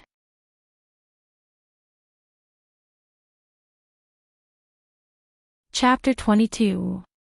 Even if the news of Jinwon's divorce had not spread, the Mo family was well aware of it. Mo Pylon put herself in his shoes and said, Jing Shen, don't mind Auntie's words. I'm just feeling sorry for you. Her hand was gently held in Mo Jingshan's palm as if she was not affected by these words at all. Jinwon understood and said with a smile, you must have misunderstood something. There was a period of time when Jingshan and I had a little quarrel, and we had a cold war for a long time. Besides, our parents didn't even bother with our affairs. Auntie, don't you think you're stretching your hand too far? You Mo Pylon thought that Jean Wan was relying on his presence to be so unruly. She did not expect that she would be so arrogant to such an extent. She actually dared to directly refute her words. Jean Wan is still sick. She needs absolute quiet space to rest. Mo Jingshan did not care about Mo Pylon's choked expression at all. If you're just here to walk around and relax, forgive me for not keeping you company, Mom. Mo Joshua, who sat by Mo Pylon's side, carefully tugged on her hand, lowering her voice to say, "Don't say any more, let's talk business." Humph, ever since he was young, he's always been like an iceberg. I only said a few words to Jean Wan, and he's actually so protective of her. Mo Pylon glared harshly at Jean Wan. Take care. I won't send you off. Mo Jingshan no longer looked at them, holding Jean Wan's hand as they stood up. His intention to chase them away was too obvious. Mo Pylon rushed to say, "Wait. I'm talking business. Jingshan, Joshua can be considered your cousin. This year, she graduated from High University's business department. She's quite capable in all aspects. I heard that your secretary position is temporarily vacant. Let's let Joshua try, how about it?" "I don't agree." Jean Wan's gaze turned cold, subconsciously rejecting. Mo Pylon abruptly glared at Jean Wan, her eyes filled with displeasure. "You don't agree? What right do you have to disagree? I'm asking about Jing Shen. How could Jean Wan not see through this aunt's intentions? She kept saying that she was not worthy of Mo Jingshan. Wasn't it because Mo Pylon wanted to find an opportunity to arrange for her daughter to be by his side so that the pavilion closest to the water could enjoy the moonlight first? Mo Pylon was divorced when she was very young, and her daughter took her surname. After all, she was not a member of the Mo family and was just a very ordinary cousin. However, if they could make a connection with Mo Jingshan, in the future, they wouldn't have to think of ways to win over the elder's family. Of course, Jean Wan wouldn't give them such an opportunity. And, the Mo Corporation isn't an ordinary company. Every department's employees have to go through an examination of their qualifications before they can enter. How can the important position of the CEO's secretary be given to just anyone? In any case, the position of Jing Shen's secretary is empty. It won't be easy to find someone suitable in such a short period of time. It won't be a big deal to let Joshua go. What a busybody. Mo Pylon hated this eyesore Jean Wan even more. Jean Wan seemed to have heard something interesting. She smiled. Your daughter graduated from High University's business department at the age of 23. Before I was 18, I had already received a degree from MIT's finance department. If that's the case, don't you think I'm more suitable? I believe that cousin's company values ability more. Hearing this, Mo Joshua abruptly stood up. She pushed up the frameless glasses on her nose and interjected. At the same time, her gaze was fixed on Mo Jingshan. After staring for a while, her face couldn't help but turn slightly red. The pure feelings of secretly liking him for a long time, as well as feelings of inferiority and anticipation, were all revealed. That's right. Jean Wan, don't try to show off. I think that degree of yours was probably bought for you by the Ji family. You're not that old right now, only 20 years old. You don't have any work experience. Being a lazy and idle person is the most suitable for you. Mo Pylon glanced at her mockingly. At this moment, Mo Jingshan's phone rang. 2 minutes later, he hung up. Jean Wan tilted her head to ask, "Is there something important at the company that requires you to go over?" "No, there's a paper contract that I have to personally look through." "Shenmue will send it to the U Garden before 5, Mo Jingshan said. One of his hands was still held by her, while the other was casually placed in his suit pocket. He coldly glanced at Mo Jiaxue, who had been standing by Mo Pailan's side with a red face. The Mo Corporation does value ability more, but as far as I know, Mo Jiaxue's graduation thesis was written by someone else. Her results in all aspects were not satisfactory. His tone was cold and indifferent, without any sharpness. However, he did not give the other party the slightest chance to continue pestering him. Mo Jiaxue's expression stiffened. Mo Pailan rushed to protect her daughter. How could something like a ghostwriter happen to my daughter? Jing Shen, don't listen to hearsay. Jiaxue's results are very good. Mo Jingshen coldly curved his lips but did not look at them. He only looked at Jean Wan. Are you tired? Jean Wan shook her head. I'm not tired. I'm fine. Shen Mu's speed was very fast. Before 5:00, he had already sent the document to the U Garden. Mo Pailan kept looking for various topics to talk about, refusing to leave. When she saw the document, she quickly went to the door to receive it and then handed it to Mo Jiaxue. Under Mo Jingshen's cold gaze, Mo Jiaxue glanced at the document in her hands. With just one glance, she was instantly stunned. This was a document written entirely in English. And it was the extremely difficult kind of English. She was dazzled by all the difficult technical jargon. What are you standing there for? Send it over to your cousin. Mo Pailan gave her a look, indicating for her to take this opportunity to perform well.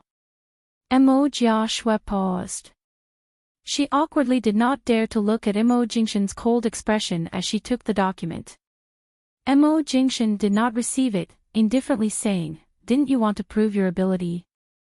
Translate the first page. I want to hear it." The first page. Mo Jiaxue was embarrassed. She raised her eyes to look at him, but the moment she met Mo Jingshen's cold gaze, she immediately shivered. Such a difficult English document, how could she possibly translate it? She had never even interned outside. This kind of document was very unfamiliar to her. All of a sudden, a slender, white hand reached over, taking the document from her hands. Mo Jiaxue turned to see Jean Wan's actions. She wanted to say something, but when the words reached her lips, she had no choice but to swallow them back down. Even if she did not recognize these, could it be that the usually idle Jean Wan would? What document is this? Jean Wan casually flipped through it, easily reading out the first few sentences in English. She then used the most concise and accurate translation method to say the important points that needed to be highlighted. After speaking, she raised her eyes to look at Mo Jiaxue, whose face had already turned red. Don't tell me you don't even recognize these. Mo Jiaxue was stunned. How could she forget that Jean Wan had spent many years studying abroad?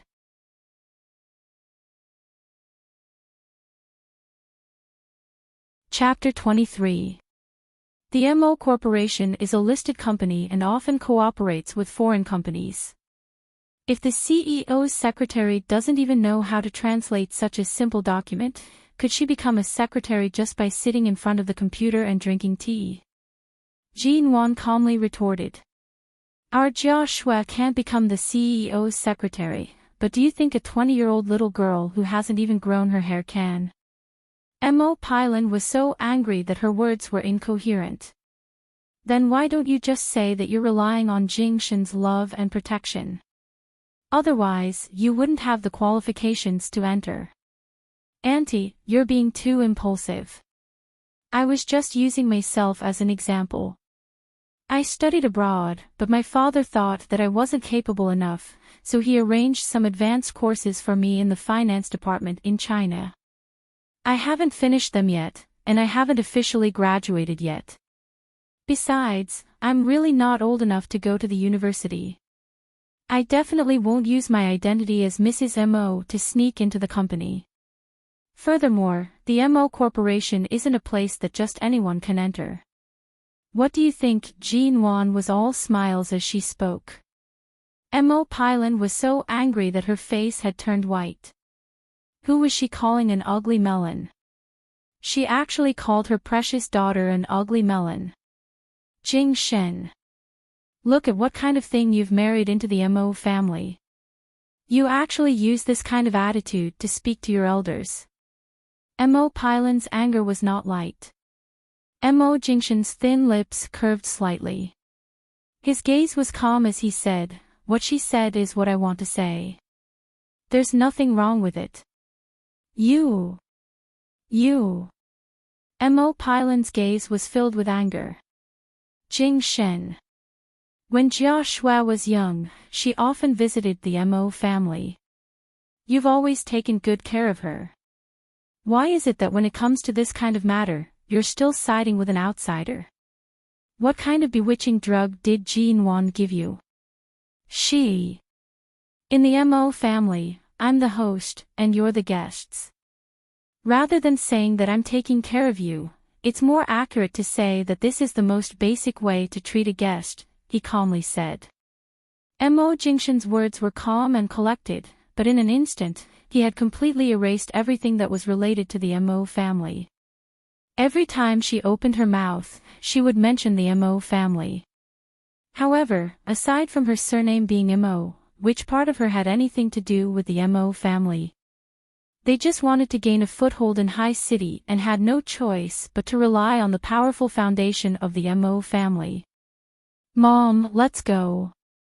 Mo Joshua could tell from the document that she was indeed not qualified for the position of the CEO's secretary. At this moment, she couldn't keep her face, so she could only persuade Mo Pylon in a low voice.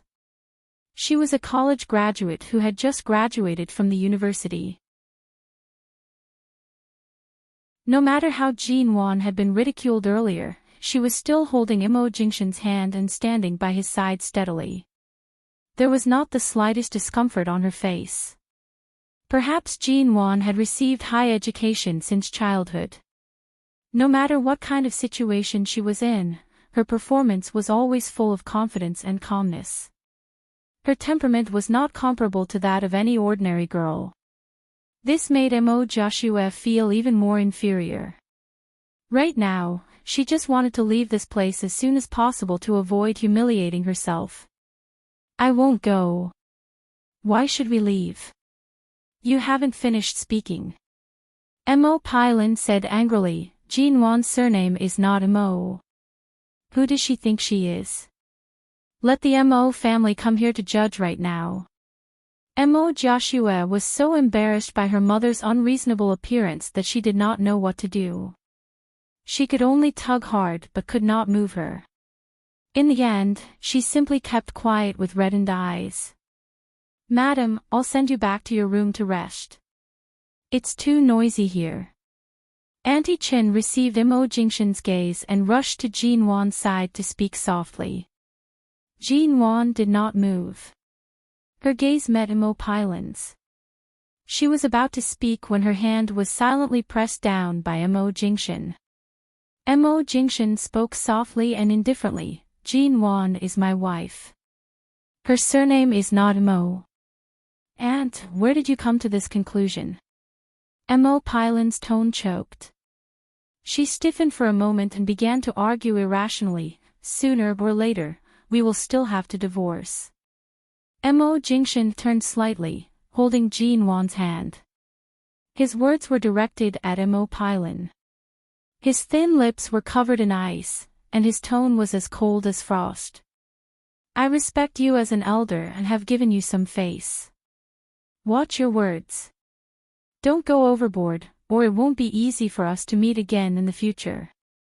Regardless of his figure, appearance, status, or calm and indifferent aura, the pressure Mo Jingshen gave off had always been like this. Although he appeared calm and unruffled, it was enough to suffocate people. Seeing that Mo Jingshen was truly angered, although there were no signs of it on the surface, the invisible coldness in the air caused a chill to run down Mo Pylon's spine. Jean Wan looked at the man who had always been protecting her, and her heart slightly palpitated. In fact, how could she not care about such women's gossip?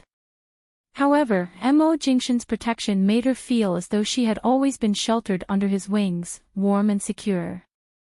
You've grown up. You've also learned to bully us orphans and widows, haven't you?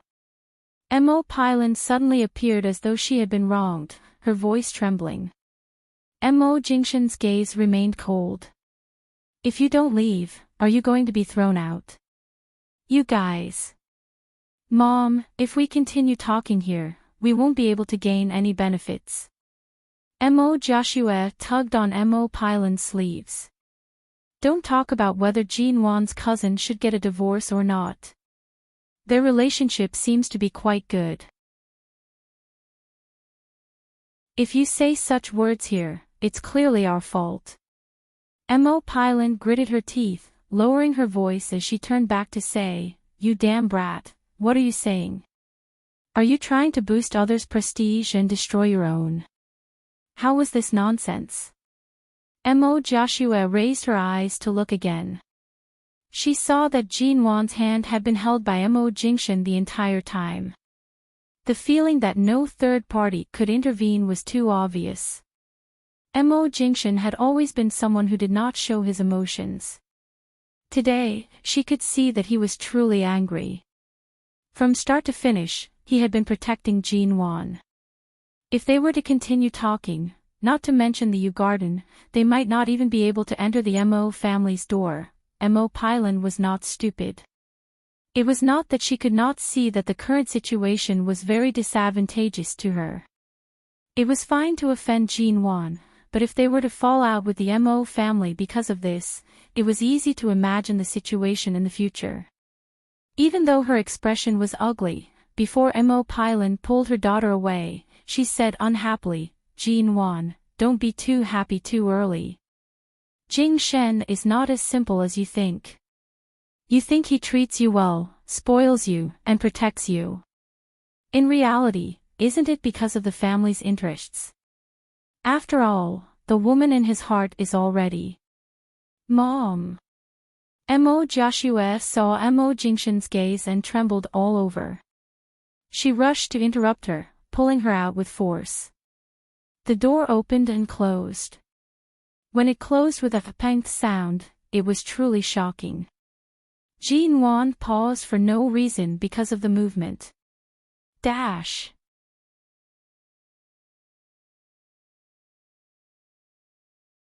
Chapter 24. Mo Jingshan's gaze was deep and quiet. Don't pay attention to idle gossip. Jean Wan, she did not say that she was going to pay attention to such strange words. Earlier, there were outsiders around, so I didn't say anything. The hall is very cold, and you came down without even putting on a jacket. Do you really want me to take a month off and stay at home to keep an eye on you? Mo Jingshan held her cold hand, his tone somewhat unkind. Cough, that, earlier, I took a look at the document Assistant Shen sent over. It seems to be very important. Do you want to deal with the company's documents first? You're the most important. Before Jean Wan could feel touched, she was directly brought upstairs by him. He did not even allow her to go down without putting on a jacket. Was this the legendary strict husband? At night, Mo Jingshan went to the bedroom but did not see Jean Wan. He looked toward the closed bathroom door. Although there was no movement inside, there was indeed the sound of running water in the bathtub. He raised his wrist, glancing at the time. More than 10 minutes later, Jean Wan still did not come out. Jean Wan was indeed bathing in the bathroom. The water was slightly hot, and she had been soaking for a long time. Her eyes were slightly blurred as she watched the steam rising in front of her. By her ears, she seemed to hear those words again. The woman he truly cares about has already, these words, were probably just Mo Pylon deliberately trying to mystify things, right? After all, in 2 lifetimes, the Mo Jingshan she had seen treated her very well. Not only could she see it with her eyes, she could also feel it with her heart. Furthermore, before they got married, she had tried to find some of Mo Jingshan's dark history as a reason to break off the marriage. She had even spent more than a month hiring people to secretly investigate Mo Jingshan. Although Mo Jingshan's whereabouts were uncertain and he was mysterious and low-key, and he seemed to have many bodyguards by his side, making it difficult to find him. But after a long period of observation, the result of the investigation was that there were a lot of women chasing after him. They wanted to marry him, loved him, and even threatened to jump off a building just to see him. There were women like those who wanted to marry him, who loved him, and who even threatened to jump off a building just to see him. They ranged from socialites in the celebrity circle to first-rate, second-rate, and third-rate female celebrities. However, Mo Jingshan did not give those women a chance. Even if one of them pestered him endlessly and threatened to kill themselves, he would not even look at them. In front of women, he would always maintain a calm and appropriate distance. It was difficult to understand, and even more difficult to approach. His ascetic self-control and calmness. No.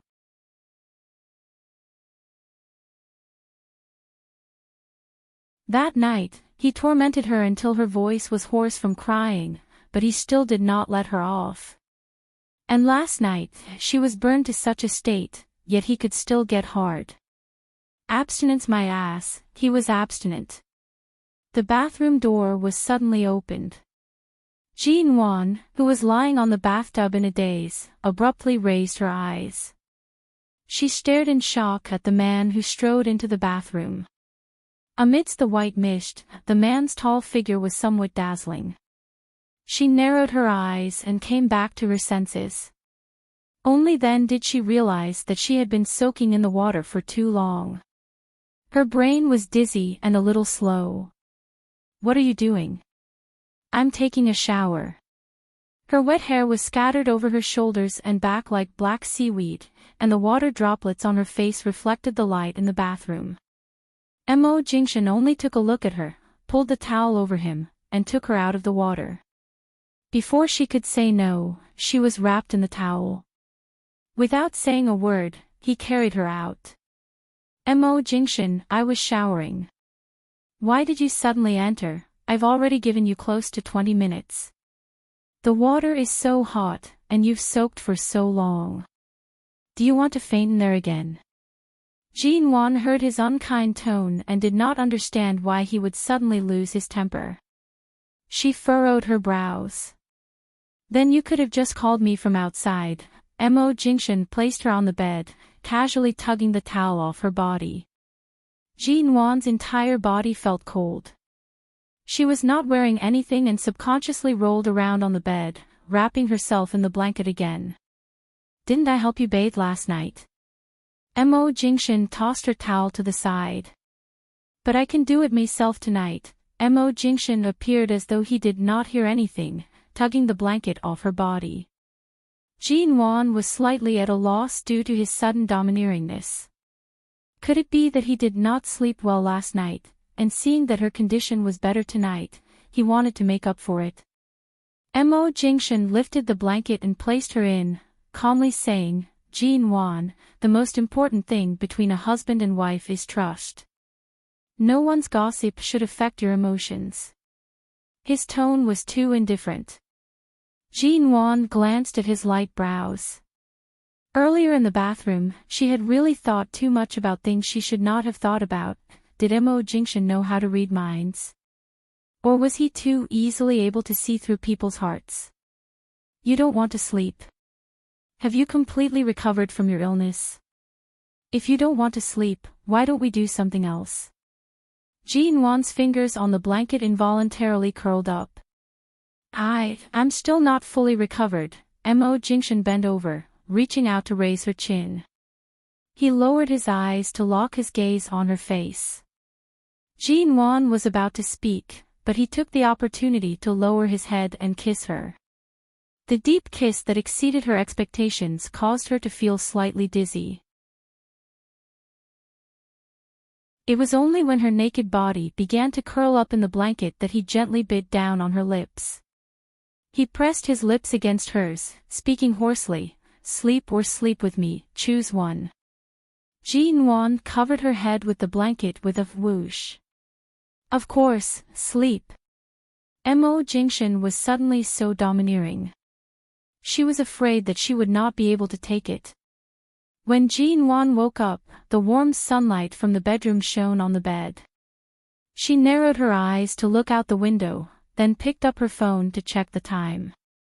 Mo Jingshan had woken up earlier than her, and by this time, he should have already gone to the company.